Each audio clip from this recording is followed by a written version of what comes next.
എബ്രായ ലേഖനം 10-ാം അധ്യായത്തിൻ്റെ 37-ാമത് വാക്യമാണ് ചിന്തയ്ക്ക് ആധാരമായിട്ട് വായിച്ചത്. ഇനി എത്രയും അല്പകാലം കഴിഞ്ഞിട്ട് വരുവാനുള്ളവൻ വരും, താമസിക്കത്തുമില്ല.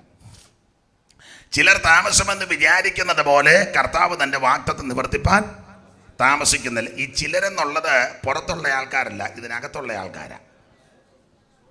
സ്തോത്രം. അപ്പം ഈ രക്ഷിക്കപ്പെട്ട് സ്നാനപ്പെട്ട് അഭിഷേകമൊക്കെ പ്രാപിച്ചെന്ന് പറഞ്ഞ് ഇരിക്കുന്ന ആൾക്കാർ തന്നെ ഇപ്പം വലിയ വിശ്വാസമൊന്നുമില്ല യേശു വരുമെന്ന്. അവരുടെ പ്രവൃത്തിയും പോക്കും ജീവിത രീതികളുമൊക്കെ കണ്ടാൽ അതൊക്കെ വിളിച്ച് പറയുന്നത് എന്നുള്ളതാണ്. അങ്ങനെ ചിലർ താമസമെന്ന് വിചാരിക്കുന്നത് പോലെ കർത്താവ് തൻ്റെ വാഗ്ദത്തം നിവർത്തിപ്പാൻ താമസിക്കുന്നില്ല. ചില ആൾക്കാരുടെ മാനസാന്തരപ്പെടണമെന്ന് വെച്ച് ദീർഘക്ഷമ കാണിക്കുക. എബ്രായ ലേഖനം 10-ാം അധ്യായത്തിൽ നിന്നാണ് ഇന്ന് രാത്രിയിലെ ചിന്തയ്ക്ക് ആധാരമായിട്ട് വായിച്ചത്. പുതിയ നിയമത്തിലെ 21 ലേഖനങ്ങളിൽ ഈടുറ്റ ഒരു ലേഖനമാണ് എബ്രായ ലേഖനം. ഞാൻ സാധാരണ പ്രസംഗിക്കുന്നുണ്ടെങ്കിൽ ലേഖനങ്ങളെ പറ്റി ഒന്ന് പറയാറുണ്ട്.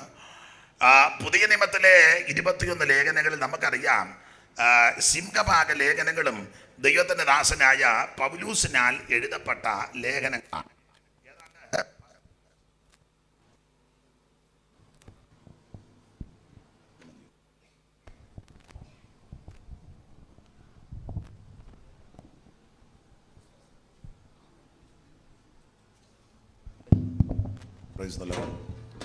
അപ്പോൾ ഏതാണ്ട് 14 ലേഖനം പൗലൂസ് എഴുതിയ ലേഖനങ്ങളാണ്.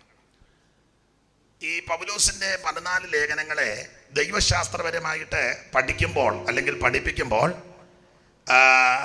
4 നിലയിൽ പഠിപ്പിക്കും. 1 രക്ഷാശാസ്ത്രം, 2 ക്രിസ്തുശാസ്ത്രം, 3 സഭാശാസ്ത്രം, 4 അന്ത്യകാല ശാസ്ത്രം. അപ്പോൾ തന്നെ പൗലൂസിൻ്റെ 3 ലേഖനങ്ങൾ തർജ്ജന ലേഖനങ്ങളാണ്. ഗലാത്യ ലേഖനം, കൊരിന്ത്യ ലേഖനം, എബ്രായ ലേഖനം, ഇത് 3 പൗലൂസിൻ്റെ തർജ്ജന ലേഖനങ്ങളാണ്. ഞാൻ എപ്പോഴും പറയും, എന്താ ഈ തർജ്ജനം ചെയ്യാന്ന് പറഞ്ഞാൽ, ഒരുവൻ ക്രമം കെട്ട് വഴിവിട്ട് വ്യവസ്ഥ തെറ്റി പ്രമാണം തെറ്റിപ്പോയാൽ അവനെ കാര്യങ്ങൾ പറഞ്ഞ് ബോധ്യപ്പെടുത്തി യഥാസ്ഥാനത്താക്കണം. അതിനായി തർജ്ജനം ചെയ്യാന്ന് കൊടുത്തിരിക്കുന്ന ഒരാശയം. ഇപ്പോൾ നമ്മുടെ സഭകളിലൊന്നും അങ്ങനെ തർജ്ജനം ചെയ്യാറില്ല. അതിൻ്റെ കാരണം മറ്റൊന്നുമല്ല, ഇവരൊക്കെ നന്നായിട്ട് തർജ്ജനം ചെയ്യാൻ കഴിവും പ്രാപ്തിയും ഒക്കെ ഉള്ളവരാണ്. പക്ഷേ പേടിയാ പലർക്കും. കാരണം തർജ്ജനം ചെയ്താൽ പിറ്റേ ആഴ്ച പാസ്റ്റർക്ക് സെൻഡോ മീറ്റിംഗ് ആയിരിക്കും, മിക്കവാറും അട്ടപ്പാടിക്കായിരിക്കും അടിക്കുന്നത്. അതുകൊണ്ട് വെറുതെ എന്തിനാ ഒരു ഓട്ടം ഓടുന്നെന്ന് ഓർത്ത് മിണ്ടുകാലാരും.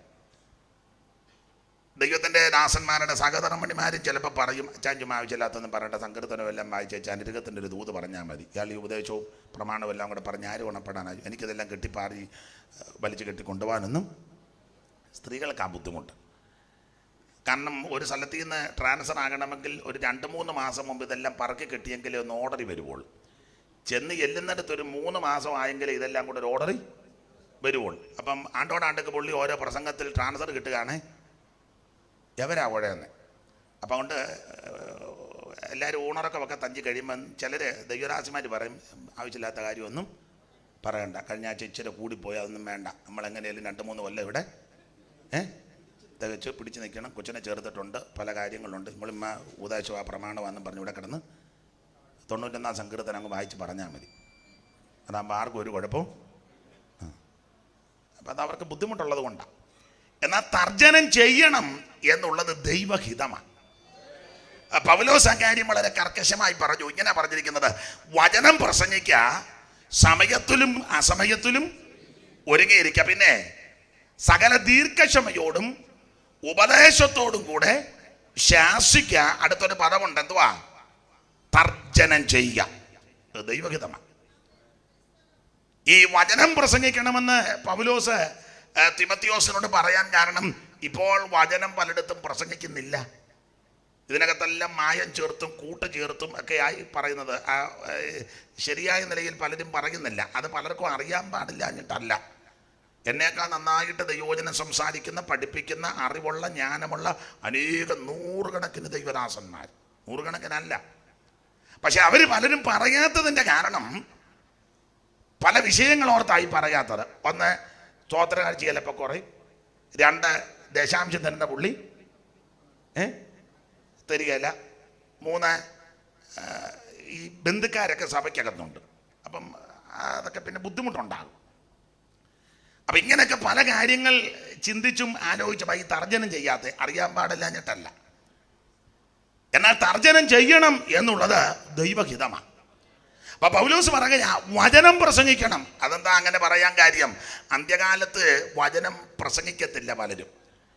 പൗലോസിന്റെ ഭാഷയെ പറഞ്ഞാൽ, ഞാനിവിടെ അത് ചേർത്ത് പറഞ്ഞാൽ, അമ്മമ്മക്കഥയും കിഴവിക്കഥയും കെട്ടുകഥയൊക്കെ പറഞ്ഞിങ്ങനെ അങ്ങ് പോകും ആൾക്കാർ. 4-ാം അധ്യായത്തിന്റെ 7-ാം വാക്യം വായിച്ചേ. തീമത്തിയോസ് 1 തീമത്തിയോസ് 4-ാം അധ്യായത്തിന്റെ 7-ാം വാക്യം ഒന്ന് വായിച്ചേ. ഭക്തിവിരുദ്ധമായ കിഴവിക്കഥകളെ ഒഴിക്കണം. അപ്പോൾ ഭക്തിക്ക് യോജിക്കാത്ത ഭക്തിവിരുദ്ധമായ കിഴവിക്കഥ. അപ്പോൾ അവസരം കിട്ടുമ്പോഴൊക്കെ അമ്മമ്മ കഥ, കിഴവിക്കഥ, ഉമ്മാക്കി കഥയൊക്കെ പറഞ്ഞ് സമയം മെനക്കെടുത്തും, വചനം പ്രസംഗിക്കത്തില്ല. തന്നെയല്ല, കെട്ടുകഥ എന്നൊരു പദമുണ്ട്. 1:3 വായിച്ചേ. 1:3 അവിടെ കെട്ടുകഥ എന്നാ കൊടുത്തേക്കുന്നത്. അന്യഥാ ഉപദേശിക്കരുതെന്നും വിശ്വാസം എന്ന ദൈവവ്യവസ്ഥയ്ക്കല്ല, തർക്കങ്ങൾക്ക് മാത്രം ഉതകുന്ന കെട്ടുകഥ. അപ്പോൾ അമ്മുമ്മ കഥ, കിഴവിക്കഥ, ഉമ്മാക്കി കഥ, കെട്ടുകഥ, പഴയ മാമൂലുകള്, പാരമ്പര്യം, ഇതിൻ്റെ എല്ലാം പിറകെ പോയി ദൈവത്തിന്റെ വചനത്തിന് പ്രാധാന്യം കൊടുക്കുന്നില്ല. നമുക്ക് ആവശ്യം ദൈവത്തിന്റെ വചനമാണ്. ഞാൻ മിക്കയിടങ്ങളിലും പറയും, വചനം കേട്ട് ഉണരുന്നതാണ് ശരിയായ ഉണർവ്. ഈ വേദപുസ്തകത്തിൽ, പുതിയ നിയമത്തിൽ വിവിധ ശുശ്രൂഷകൾ നമുക്ക് ദൈവം തന്നിട്ടുണ്ട്. അന്യഭാഷ, പ്രവചനം, വീര്യപ്രവർത്തികളുടെ വരം, രോഗശാന്തികളുടെ വരം, വിവിധ ഭാഷാവരം, ജ്ഞാനത്തിൻ്റെ വചനം, പരിജ്ഞാനത്തിൻ്റെ വചനം, അങ്ങനെ വിവിധ കൃപാവരങ്ങൾ. 9 വിധത്തിലുള്ള വരം സാധാരണ പഠിപ്പിക്കുന്ന വേറെയും വരങ്ങളുണ്ട്. അപ്പോൾ വിവിധ വരങ്ങളും കൃപകളുമൊക്കെ ദൈവം നമുക്ക് തന്നിട്ടുണ്ടെങ്കിലും ഏറ്റവും ശ്രേഷ്ഠമേറിയ ശുശ്രൂഷ വചന ശുശ്രൂഷയാണ്. കാരണം സകല വരങ്ങളും സകല കൃപാവര ശുശ്രൂഷയും വചന ശുശ്രൂഷയുടെ കീഴിലാണ്. കാരണം ബാക്കി കൃപാവരങ്ങളെല്ലാം നിന്നു പോകുന്നതാ, മാറിപ്പോകുന്നതാ. അത് എന്നും നിലനിൽക്കുന്നതല്ല. എന്നാൽ ദൈവത്തിൻ്റെ വചനം എന്നേക്കും നിലനിൽക്കുന്നതാണ്. ഏറ്റവും ശ്രേഷ്ഠമേറിയ ശുശ്രൂഷ, ഏറ്റവും പ്രാധാന്യമർഹിക്കുന്ന ശുശ്രൂഷ ദൈവവചന ശുശ്രൂഷയാണ്. അതുകൊണ്ട് വചനത്തിനായിരിക്കണം പ്രാധാന്യം നാം കൽപ്പിക്കുന്നത്. ആട്ടെ, ഇവിടെ പൗലോസിന്റെ 3 ലേഖനങ്ങൾ ഞാൻ ഓർപ്പിച്ചല്ലോ, തർജ്ജന ലേഖനങ്ങളാണ്. ഗലാത്യ ലേഖനം, കൊരിന്ത്യ ലേഖനം, എബ്രായ ലേഖനം. ഈ 3 ലേഖനങ്ങൾ തർജ്ജന ലേഖനമാകാൻ കാരണം നാടൻ ഭാഷ പറഞ്ഞ 3 പെശകിനെതിരെയുള്ള ലേഖനമാണ്. 1 ഉപദേശ പെശക്, 2 ജീവിത പെശക്, 3 വിശ്വാസ പെശക്. അതിൽ ഗലാത്യ ലേഖനം ഉപദേശ പെശകിന് എതിരെ എഴുതിയ ലേഖനമാണ്. എന്നാൽ കൊരിന്ത്യ ലേഖനം ജീവിത പിശക് കണ്ട് അവരെ കറക്റ്റ് ചെയ്യാൻ എഴുതിയ ലേഖനമാണ്. എബ്രായ ലേഖനത്തിന്റെ വിശേഷത, വിശ്വാസത്തിൽ പെശക് സംഭവിച്ച എബ്രായ വിശ്വാസികളെ ഉറപ്പിച്ച് നിർത്താൻ എഴുതിയ ലേഖനമാണ് എബ്രായ ലേഖനം. കമ്പിവാചകം പോലെ മുഖവരയായിട്ട് ചില കാര്യം പറഞ്ഞ് മുൻപോട്ട് പോകാം. ഗലാത്യ ലേഖനം ഉപദേശ പെശകിനെതിരെ എഴുതിയ ലേഖനമാണ്. ഈ ഗലാത്യ വിശ്വാസികൾ വിശ്വാസത്തിലൊക്കെ നല്ല തീക്ഷ്ണതയുള്ളവരാ. ആരംഭകാലത്ത്, ഇറങ്ങിയ കാലത്ത് വിശ്വാസത്തിൽ ഭയങ്കര തീക്ഷ്ണതയാണ്. കർത്താവിൻ്റെ വേലയ്ക്ക് കഴുത്ത് വെച്ചവരും മനസ്സ് വെച്ചവരും ഉണ്മയോടെ, ഉശിരോടെ, വളരെ തീക്ഷ്ണതയോടെ, കുതൂഹലത്തോടെ കർത്താവിനെ സേവിച്ചവരാ ഗലാത്യ വിശ്വാസികൾ. കർത്താവിൻ്റെ വേലയ്ക്ക് വളരെ ഉത്സാഹത്തിൽ, മടുപ്പില്ലാതെ, ആത്മാവിൽ എരിവുള്ളവരായി കർത്താവിനെ സേവിച്ചവരാ. അവരുടെ തീക്ഷ്ണതയുടെ ഒരു പ്രത്യേകതയാണ്, ഒരിക്കൽ അവർ പൗലോസിനോട് പറഞ്ഞു, കഴിയുമെങ്കിൽ ഞങ്ങളുടെ കണ്ണ് പോലും ചൂന്നെടുത്ത് തരാമെന്ന്. ഈ പൗലോസിന് കാഴ്ചയ്ക്കല്പം കുഴപ്പമുണ്ടായിരുന്നെന്നും കണ്ണിന് ബുദ്ധിമുട്ടായിരുന്നെന്നും. അപ്പോൾ ഒരു ചിന്ത പറയുന്നത്, ഈ തൻ്റെ കണ്ണ് നഷ്ടപ്പെട്ടു പോകുമെന്ന് പോലും ഇടയ്ക്ക് ഭയപ്പെട്ടെന്നാണ്. അപ്പം ഗലാത്യ വിശ്വാസികൾ പറഞ്ഞ്, പേടിക്കണ്ട, അഥവാ കണ്ണ് പോയാൽ ഞങ്ങളുടെ കണ്ണ് ചൂന്നെടുത്ത് തരാമെന്ന് പറഞ്ഞു. ഇത്രയ്ക്ക് കർത്താവിനെയും കർത്താവിൻ്റെ വേലക്കാരെയും കർത്തൃവേലയ്ക്ക് ചുമല് കൊടുത്തവരാ. എന്നാൽ ഉപദേശയുടെ കണ്ണ് കുത്തിപ്പൊട്ടിക്കാനിരിക്കുക, അവസരം കിട്ടുകയാണ്. അങ്ങനെയുള്ള ആൾക്കാരുണ്ട്. വലിയ ഈ സഭയ്ക്കകത്തൊക്കെ പ്രശ്നം ഉണ്ടാക്കുന്ന ആൾക്കാരുണ്ട്. ഇവിടെ കൊട്ടാരക്കര, വെലങ്ങരയൊക്കെ പെന്തിക്കോസിൻ്റെ ഈറ്റിലമാണ്. അതുപോലെ തന്നെ ഭയങ്കര പ്രശ്നമുള്ള സ്ഥലവും രണ്ടും പറയണം. സ്തോത്രം. നാട്ടുകാർക്ക് നമ്മളെയൊക്കെ നന്നായിട്ട് അറിയാൻ വേണ്ടി ഞാനിപ്പോൾ ഒന്നും പറയുന്നില്ല. സ്തോത്രം. ഇത് ഈറ്റില്ലമാണ്. അപ്പം തന്നെ അത് ഞാനിപ്പോൾ പൊതുവെ പറയുന്നില്ല. അപ്പം കഴിയുമെങ്കിൽ കണ്ണ് പോലും ചൂന്നെടുത്ത് തരാമെന്ന് പറഞ്ഞു. അത്രയ്ക്ക് തീക്ഷ്ണതയാണ്. അവ ആരംഭകാലത്ത് കർത്താവിൻ്റെ വേലയ്ക്ക് മനസ്സ് വെച്ചവരും കഴുത്ത് വെച്ചവരും ചുമല് കൊടുത്തവരുമായി അവർ കാലക്രമേണ ഇതിൽ നിന്ന് അകന്നു. ദുരുപദേശം പഠിപ്പിക്കുന്നവർ സഭയ്ക്കകത്ത് കയറി. ഞാൻ എന്നാൾ ഓർപ്പിച്ചതുപോലെ അവര് നുഴഞ്ഞു കയറി എന്നാണ് എഴുതിയേക്കുന്നത്. അവര് സഭയ്ക്കകത്ത് നുഴഞ്ഞു കയറി. 2-ാം അധ്യായത്തിന്റെ 4-ാം വാക്യം, 2:4. അതോ നുഴഞ്ഞു വന്ന കള്ള സഹോദരന്മാർ നിമിത്തമായിരുന്നു. അപ്പൊ സഭയ്ക്കകത്ത് ദുരൂപദേശക്കാരൻ നുഴഞ്ഞു കയറി. ഈ നുഴഞ്ഞെന്നുള്ള പദമാണ് യൂദയും കൊടുത്തിരിക്കുന്നത്. 3 യൂദ 3 അവിടെ നമുക്ക് അറിവുള്ള വാക്യമാ. നുഴഞ്ഞെന്നാ അവിടെ കൊടുത്തേക്കുന്നത്. യൂദ 3. പ്രിയരെ, നമുക്ക് പൊതുവിലുള്ള രക്ഷയെക്കുറിച്ച് നിങ്ങൾക്ക് എഴുതുവാൻ സകല പ്രയത്നവും ചെയ്യുകയിൽ വിശുദ്ധന്മാർക്ക് ഒരിക്കലായിട്ട് പരമേൽപ്പിച്ചിരിക്കുന്ന വിശ്വാസത്തിന് വേണ്ടി പോരാടേണ്ടതിന് പ്രബോധിച്ചെഴുതുവാൻ ആവശ്യമെന്ന് എനിക്ക് തോന്നി. പിന്നെ നമ്മുടെ ദൈവത്തിന്റെ കൃപയെ ദുഷ്കാമവൃത്തിക്ക് ഹേതുവാക്കി ഏകനാഥനും നമ്മുടെ കർത്താവുമായ യേശുക്രിസ്തുവിനെ നിഷേധിക്കുന്ന അഭക്തരായ ചില മനുഷ്യർ നുഴഞ്ഞു വന്നിരിക്കുന്നു. അപ്പോൾ ദുരൂപദേശക്കാര് സഭയ്ക്കകത്തും നുഴഞ്ഞു കയറി. അപ്പൊ ഇങ്ങനെ കയറി ഗലാത്യ സഭയ്ക്കകത്തും വന്ന് ഗലാത്യയിലുള്ള വിശ്വാസികളെയും ദുരൂപദേശം പഠിപ്പിച്ച് ദുരൂപദേശത്തിന്റെ കാറ്റിനാൽ ഇവരാടി ഒലഞ്ഞു. അപ്പൊ പൗലോസിന് മനസ്സിലായി, മൗനമായിട്ടിരുന്ന കാര്യം നടക്കത്തില്ല, ഇതിനെതിരെ ഖണ്ഡനം നടത്തണം. സ്തോത്രം. നമ്മൾ പറയുന്ന നമ്മളായിട്ടൊന്നും പറയണ്ട, ഇനി അത് പറഞ്ഞൊരു പ്രശ്നം ഉണ്ടാകണ്ട. ഓൾറെഡി ഇപ്പം പ്രശ്നം ഇഷ്ടം പോലെ ഉണ്ട്. സ്തോത്രം. അങ്ങോട്ടും ഇങ്ങോട്ടും സഭ മാറുന്നു, സഭയെ വഴക്കുണ്ടാക്കുന്നു, കസേരയ്ക്ക് അടിക്കുന്നു, കത്തിക്ക് കുത്തുന്നു, തമ്മിത്തല്ലുണ്ടാക്കുന്നു. ഇനി അതിനിടയ്ക്ക് പിന്നൊരു പ്രശ്നം. നമ്മളായിട്ടൊരു പ്രശ്നം വേണ്ട, എങ്ങനെയും ആയിപ്പോട്ടെന്ന്. അങ്ങനല്ല. പൗലോസിന് മനസ്സിലായി, മൗനമായിട്ടിരുന്ന കാര്യം നടക്കത്തില്ല. പൗലോസ് എഴുന്നേറ്റ് ദുരുപദേശത്തിനെതിരെ ഖണ്ഡനം നടത്തുക. അപ്പൊ പൗലോസ് പറഞ്ഞു, അല്ലയോ ഗലാത്യരേ, ഞങ്ങൾ നിങ്ങളോട് അറിയിച്ച സുവിശേഷത്തിന് വിപരീതമായിട്ട് ഞങ്ങളാകട്ടെ സ്വർഗത്തിൽ നിന്നൊരു ദൂതനാകട്ടെ വന്ന് പറഞ്ഞാൽ അവൻ ശപിക്കപ്പെട്ടവനാ, നിങ്ങളാരും അതിന് വഴിപ്പെട്ടു പോകരുത്. അപ്പൊ 1-ാം അധ്യായത്തിൽ കർക്കശമായി താൻ ഖണ്ഡനം നടത്തുക. 2-ാം അധ്യായത്തിൽ വിസ്തരിക്കുന്നില്ല. നിങ്ങൾ നന്നായിട്ടൊക്കെ ഓടി, പക്ഷെ ഇപ്പം നിങ്ങൾക്ക് ഓടാനൊന്നും വയ്യ. ആരൊക്കെയോ എന്തൊക്കെയോ നിങ്ങളെ തടുത്ത് നിർത്തിയിരിക്കുക. നിങ്ങൾക്ക് പഴയ തീക്ഷണതയോടെ നിൽക്കാൻ പറ്റുന്നില്ല. 3-ാം അധ്യായത്തിൽ പൗലോസ് പറഞ്ഞു, ക്രിസ്തുവേശുവിനെ ഇത്ര വ്യക്തമായിട്ട് വരച്ചു കിട്ടിയിരിക്കെ നിങ്ങളെ ആരാ ക്ഷുദ്രം ചെയ്ത് മയക്കിയത്? കർത്താവിന് മഹത്വം. നിങ്ങൾക്കൊരു മന്നത, മയക്കം, ക്ഷീണം, തളർച്ച ഇതെല്ലാം പിടിപെട്ടിരിക്കുക. 4-ാം അധ്യായത്തിൽ പൗലോസ് പറഞ്ഞു, ഞാൻ നിങ്ങൾക്ക് വേണ്ടി അധ്വാനിച്ചത് വെറുതെ ആയോ എന്ന് ഞാൻ ഭയപ്പെടുന്നത്. 4:11 വായിച്ചേ. 4:11. ഞാൻ നിങ്ങൾക്ക് വേണ്ടി അധ്വാനിച്ചത് വെറുതെയായി എന്ന് ഞാൻ ഭയപ്പെടുന്നു. പൗലോസ് ഒത്തിരി കഷ്ടപ്പെട്ട് പട്ടിണി കിടന്ന് ബന്ധപ്പെട്ട് ബുദ്ധിമുട്ടിയ ഇവരെ ഈ ദൈവകൃപയിലേക്ക് കൊണ്ടുവന്നത്. ഞാൻ മിക്ക ഇടങ്ങളിലും പറയും, ഒരാത്മാവിനെ നേടുന്നത് വലിയ ബുദ്ധിമുട്ടാണ്. ആടിനെ മോഷ്ടിക്കുന്നത് എളുപ്പമാണ്. ആട് മോഷണക്കാരൊത്തിരി ഉണ്ട്. ആത്മാവിനെ നേടുന്ന വലിയ ബുദ്ധിമുട്ട്.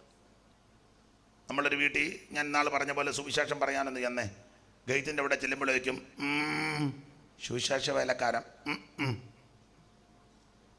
ആ വല്യപ്പൻ അവിടെ നിൽക്കുക, വാശി കയറി. പിന്നെ നമ്മൾ പോകുകയല്ല, അവിടെ പിന്നെയും കറങ്ങി നിൽക്കും. പോകാനല്ലയോ ഇയാളോട് പറഞ്ഞെന്ന് ചോദിക്കും, ക്ഷോഭിക്കും. പിന്നെ നമ്മളങ്ങ് പോകും ഉടക്കൊണ്ടാക്കാതിരിക്കാൻ. പിറ്റേ ദിവസം പിന്നെയും ചെല്ലും. അന്നേരം അപ്പം പിന്നെ നോക്കുക, ഇയാൾ ഇന്നലെ ഇവിടെ കിടന്ന് കറങ്ങുന്ന കണ്ടല്ലോ, പിന്നെ എന്നാ അപ്പച്ചാ ഇന്നലെ വന്നിട്ട് സുവിശേഷം ഒന്നും പറയാനൊത്തില്ല. വേണ്ട ഒക്കെ ഞങ്ങളുടെ പള്ളിയിൽ പറയുന്നുണ്ട്, ഞങ്ങളതൊക്കെ കേൾക്കുന്നവരാ. അപ്പറേ ഗോപാലൻ താമസിക്കുന്നുണ്ട്, അങ്ങോട്ട് പോയി ഗോപാലൻ്റെ ഒക്കെ ചെല്ലുമ്പോൾ ഗോപാലൻ പറയും, ആണ്ട് തോമാച്ചൻ അപ്പുറമുണ്ട്, നമ്മളെ അങ്ങോട്ടും കയറ്റുകയല്ല. അപ്പം നമ്മൾ ആട്ടി വിടുമ്പോൾ നമ്മൾ 3-ാം ദിവസം പിന്നെയും ചെല്ലും. നമുക്ക് നാണമില്ലല്ലോ. 3-ാം ദിവസം പിന്നെയും ചെല്ലും. അപ്പോൾ ചോദിക്കും, താനെ 1-2 ദിവസമായിട്ട് ഇവിടെ കിടന്ന് കറങ്ങുക, എന്നാ കാര്യം എന്നാ? അപ്പോൾ ഞാൻ സുവിശേഷം. എന്തോ സുവിശേഷം? യേശുക്രിസ്തു പാപികളെ രക്ഷിക്കും, യേശുക്രിസ്തു രോഗിയെ സൗഖ്യമാക്കും, യേശുക്രിസ്തു പരിശുദ്ധാത്മാവിനെ നൽകും, യേശുക്രിസ്തു രാജാവായി വീണ്ടും വരും. തീർന്നു. അപ്പോൾ 5-ാം ദിവസം പിന്നെയും നമ്മൾ ചെന്നു. അന്നേരം ചോദിക്കും, ഇയാൾ ഇന്നലെ ഇതെല്ലാം പറഞ്ഞേച്ച് പോയതാ, പിന്നെ എന്നെ പമ്മി പിന്നെ ഇങ്ങോട്ട് വന്നേ. അപ്പോൾ സുവിശേഷം പറഞ്ഞതേ ഉള്ളൂ, പ്രാർത്ഥിച്ചില്ല. ഞങ്ങളും പ്രാർത്ഥിക്കുന്നവരാ. അല്ല, എന്നാലും എനിക്കൊന്ന് പ്രാർത്ഥിക്കണം. എന്നാൽ അവിടെ നിന്ന് പ്രാർത്ഥിച്ചങ്ങ് പോവും. ഉടനെ നമ്മളവിടെ നിന്ന് പ്രാർത്ഥിക്കും. നല്ല രീതിയിൽ പ്രാർത്ഥിച്ചോണം. ദോഷമൊന്നും പ്രാർത്ഥിച്ച് വെക്കരുത്. ദൈവമേ സന്ദർശിക്കണമേ, സ്വസ്ഥത കൊടുക്കരുത്, അങ്ങനെ നിങ്ങൾക്ക് പ്രാർത്ഥിക്കരുത്. ദൈവമേ കുടുംബത്തെ അനുഗ്രഹിക്കണം, ഈ അപ്പച്ചനെ അനുഗ്രഹിക്കണം, ഈ ദേശത്തെ അനുഗ്രഹിക്കണം, ഈ ഭവനത്തിലുള്ള എല്ലാവരെയും അനുഗ്രഹിക്കണം, അങ്ങനെയൊക്കെ പ്രാർത്ഥിക്കണം. ചിലപ്പോൾ ദൈവത്തിൻ്റെ ടൈമായെങ്കിൽ ആ അപ്പൻ്റെ ഉള്ളത്തിൽ ദൈവം ഇടപെടും. എടാ 4-5 ദിവസം ആട്ടി ഓടിച്ചിട്ടും 5-ാം ദിവസം അനുഗ്രഹിച്ചാന്നല്ലോ പ്രാർത്ഥിച്ചത്. അപ്പം ചിലപ്പോൾ ടൈമായെങ്കിൽ അദ്ദേഹം പറയും, ഇനി ഉപദേശി ഇതിലേ പോകുമ്പോൾ ഇവിടെ കയറി പ്രാർത്ഥിച്ചേച്ചേ പോകാം. അപ്പം നമ്മൾ 6-ാം ദിവസം പിന്നെ അങ്ങോട്ട് തന്നെ ചെന്നു. അപ്പോൾ ചിലപ്പോൾ ചോദിക്കും, എവിടെ പോയതാ? ഞാൻ ഇവിടെ ഉമ്മന്നൂർ വരെ വന്നതാ. പിന്നെ ഇങ്ങോട്ട് വന്നപ്പോൾ എങ്ങും പോയതല്ല, അങ്ങോട്ട് തന്നെ നമ്മൾ ചെന്നതാ. എന്നാൽ ഇരുന്ന് പ്രാർത്ഥിക്കാൻ പറയും. ഇരുന്ന് പ്രാർത്ഥിക്കുമ്പോൾ ചിലപ്പോൾ കൃപാവരമൊക്കെ ഉള്ളവരാണെങ്കിൽ ഒരു വെളിപ്പാടോ ഒരു ദർശനമോ കണ്ട് അത് പറഞ്ഞില്ലെങ്കിൽ ഒരു വാക്യം പ്രകാശിച്ചു, അതിനെപ്പറ്റി 2 കാര്യം പറഞ്ഞു. കർത്താവിൻ്റെ സമയമാണെങ്കിൽ ഹൃദയത്തിൽ ദൈവം ഇടപെടും. സ്തോത്രം. അപ്പോൾ അവർ ചിലപ്പോൾ പറയും, ഞങ്ങളുടെ മോൻ്റെ ഒരു വിഷയമുണ്ട്, അതിനൊന്ന് പ്രാർത്ഥിക്കണം. ഉടനെ നമ്മൾ അതിന് പ്രാർത്ഥിച്ചു. ഉടനെ പറയും, ഇവിടെ രോഗിയായിട്ട് എൻ്റെ ഒരു ബന്ധുവുണ്ട്, നമുക്ക് അത്തറ്റം പോയി ഒന്ന് പ്രാർത്ഥിക്കാം. അങ്ങനെയൊക്കെ പറഞ്ഞും പ്രാർത്ഥിച്ചു എത്ര ബന്ധപ്പെട്ട് ബുദ്ധിമുട്ടിയ ഒരാത്മാവിനെ നേടുന്നത്. ഈ ആടിനെ മോഷ്ടിക്കുന്നവർക്ക് ഇങ്ങനെയുള്ള യാതൊരു ബുദ്ധിമുട്ടും ഇല്ല, വളരെ എളുപ്പമാണ്. 2 ദൂതും ഒരു പ്രവചനവും ഒരു അടിയും ഒരു ചാട്ടവും ഒരു ഫലസനവും ഒക്കെ ഫലസിക്കുമ്പോൾ കാര്യം അങ്ങ് നടക്കും. അപ്പോൾ ശ്രദ്ധിച്ച് കഴിഞ്ഞാൽ ആത്മാക്കളെ നേടുന്നത് വലിയ ബുദ്ധിമുട്ടാണ്. അപ്പോൾ പൗലോസ് ഒത്തിരി കഷ്ടപ്പെട്ട് പട്ടിണി കിടന്ന് ബന്ധപ്പെട്ട് ബുദ്ധിമുട്ടിയ ഇവരെ കൃപയിൽ കൊണ്ടുവന്നത്. പക്ഷെ ആ പൗലോസ് പറയാ, ഞാനങ്ങനെ കഷ്ടപ്പെട്ട് ബന്ധപ്പെട്ട് നിങ്ങളെ നേടിയത്, നിങ്ങൾക്ക് വേണ്ടി അധ്വാനിച്ചത് വെറുതെ ആയി പോയോന്ന് ഇപ്പോൾ എനിക്ക് ഭയമാണ്. കാരണം നിങ്ങളുടെ പോക്കും ഇപ്പോഴത്തെ രീതിയും ഇപ്പോഴത്തെ ആ നിലപാടുമൊക്കെ കണ്ടിട്ട് എനിക്ക് ഭയം വരുന്നു. അതെന്താ പൗലോസ് അങ്ങനെ ഭയപ്പെടാൻ കാര്യം? 10-ാം വാക്യം വായിച്ചേ. 10-ാം വാക്യം. നിങ്ങൾ ദിവസങ്ങളും മാസങ്ങളും കാലങ്ങളും ആണ്ടുകളും എല്ലാം പ്രമാണിക്കുന്നു. അതൊക്കെ വിസ്തരിച്ച് പ്രസംഗിക്കേണ്ടതാ, ഞാൻ ആ ഭാഗത്തേക്ക് അധികം കയറുന്നില്ല. നിങ്ങൾ ദിവസങ്ങൾ, മാസങ്ങൾ, കാലങ്ങൾ, ആണ്ടുകൾ ഇതെല്ലാം പ്രമാണിക്കാൻ തുടങ്ങി. ആ പഴയ ആചാരങ്ങൾ, അനുഷ്ഠാനങ്ങൾ, ദിവസങ്ങളെ പറ്റി എല്ലാം നിങ്ങൾക്കിപ്പോൾ ആചാരം തുടങ്ങി. പണ്ട് വിട്ടു പോണതെല്ലാം ഇപ്പം എടുക്കുക. ഈ പണ്ട് പിതാക്കന്മാർ പ്രാർത്ഥിച്ചുപേക്ഷിച്ചതെല്ലാം നമ്മളിപ്പോൾ പ്രാർത്ഥിച്ച് ഏറ്റെടുത്തുകൊണ്ടിരിക്കുക. പെന്തിക്കോസ്, എനിക്ക് ചരിത്രമൊന്നും അധികം അറിയത്തില്ല, പറഞ്ഞുള്ള കേൾവിയാ പലതും. നിങ്ങൾ പലരും അനുഭവസ്ഥരാ. അപ്പോൾ പണ്ട് കേട്ടിട്ടുണ്ട്, പണ്ടൊക്കെ ഈ പിതാക്കന്മാർ വേണ്ടാന്ന് വെച്ചതെല്ലാം ഇപ്പം 2-3 തലമുറ വന്നപ്പോൾ പ്രാർത്ഥിച്ചത് നേടിയെടുക്കുക. അവർ വേണ്ടാന്ന് പറഞ്ഞതെല്ലാം നമ്മളിപ്പോൾ എടുത്തുകൊണ്ടിരിക്കുക. ഈ പെന്തിക്കോസുകാരെക്കാളും പഴക്കം ബ്രദറുകാർക്കാണ്. അപ്പം ബ്രദർ സഭ ബീഹാറെ തുടങ്ങി, പിന്നെ കുമ്പനാട്ടമൊക്കെ തുടങ്ങി. അപ്പോൾ അതിന് മുമ്പ് വിയോജിത പ്രസ്ഥാനമുണ്ട്, സൈമൺ സാറ് തുടങ്ങി. വിയോജിതം എന്ന് പറഞ്ഞാൽ സമുദായത്തിലെ ആചാരങ്ങളും അനുഷ്ഠാനങ്ങളോടൊന്നും യോജിക്കാൻ പറ്റുന്നില്ല. അപ്പോൾ അത് വിട്ടേച്ച് വിയോജിപ്പായി, അത് യോജിക്കാൻ പറ്റാതെ അവിടെ നിന്ന് ഇറങ്ങിപ്പോന്നു. അപ്പോൾ സാറ് ഇറങ്ങിപ്പോന്നു, സാറിൻ്റെ കൂടെ പലരും ഇറങ്ങി വന്നു. സത്യം ഇതാണെന്ന് അറിഞ്ഞിട്ടും ഇതെല്ലാം വിടാതെ അവിടെ പിടിച്ചു നിന്ന കുറേ ആൾക്കാരുണ്ട്.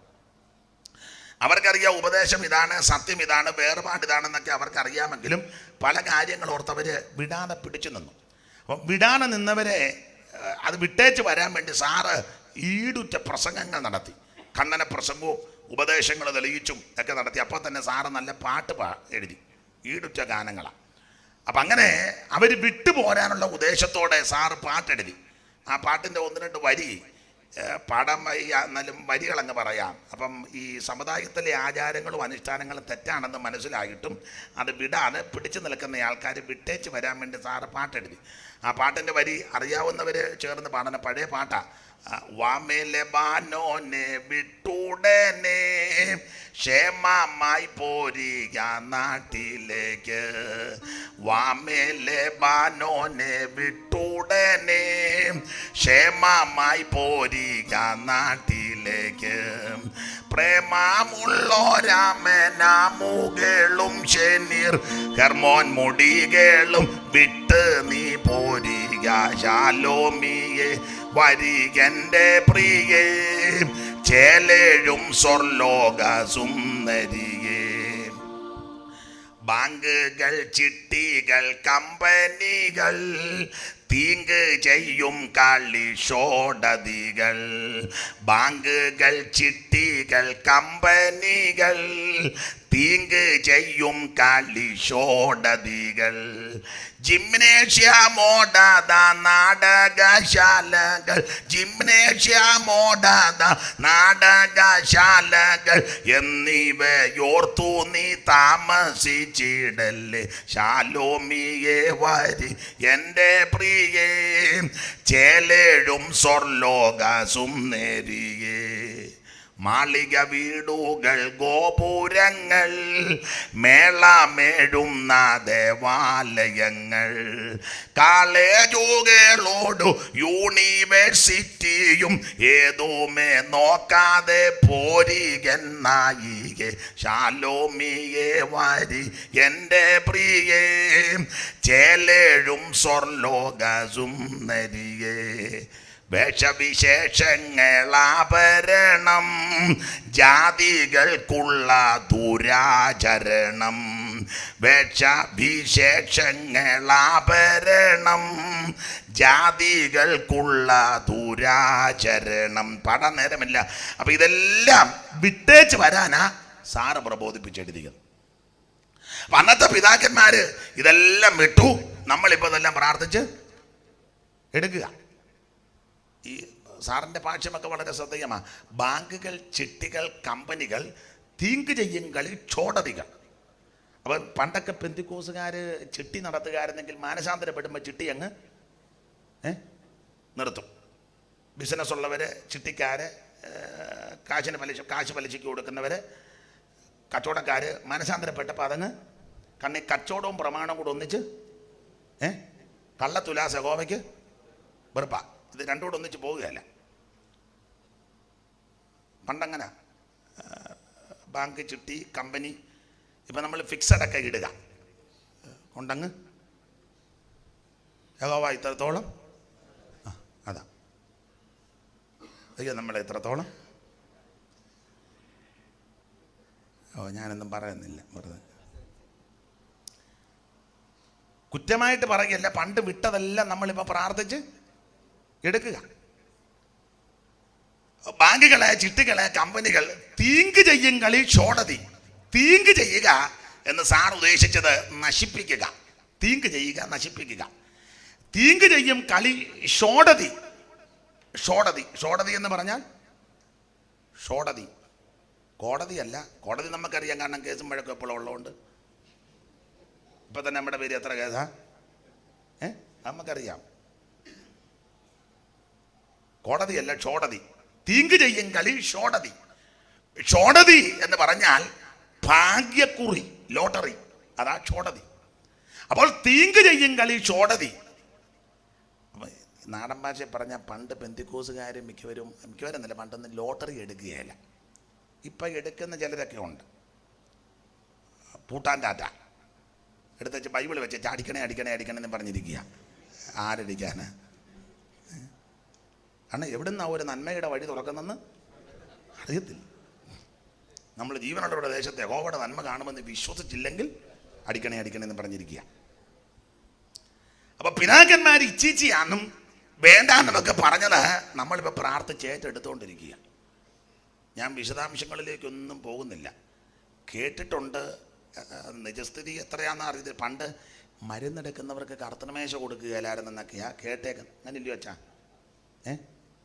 ഇവർ കൊടുക്കുകയില്ല, അവരോട്ട് എടുക്കുകയില്ല. ഇപ്പം സഭയ്ക്ക് ആശുപത്രി വേണമെന്നാണ് പ്രാർത്ഥിക്കുന്നത്. കർത്താവ് ഞങ്ങളുടെ സെൻറ്ററിൻ്റെ ഒരു നല്ല ഹോസ്പിറ്റൽ തരണം, അനേക രോഗികളെ ഇവിടെ കൊണ്ടുവരണം, ഒറ്റ ബെഡ് പോലും കാലിയായി കിടക്കാൻ അനുവദിക്കരുത്, വരുന്ന രോഗികൾ കുറഞ്ഞത് 6 മാസമെങ്കിലും കിടക്കാൻ ദൈവം കൃപ.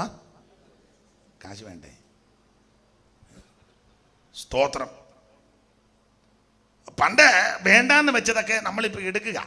കേട്ടിട്ടുണ്ട് പൂവത്തൂർ ഉണർവ്, കുമ്പനാടിനടുത്ത് പൂവത്തൂർ ഉണർവ്. അപ്പം അന്ന് ഉണർവുണ്ടായ പിതാക്കന്മാർ ഉണർവ് യോഗം കഴിഞ്ഞ് വീട്ടിൽ ചെന്ന് അടയ്ക്കാമരം വെട്ടിയെന്നാണ് കേൾക്കുന്നത്. കമുക അടയ്ക്കാമരം വെട്ടി. ആ അപ്പന്മാരുടെ 2-3 തലമുറ മലബാറിൽ ചെന്ന് അടയ്ക്ക വെക്കാൻ തുടങ്ങി.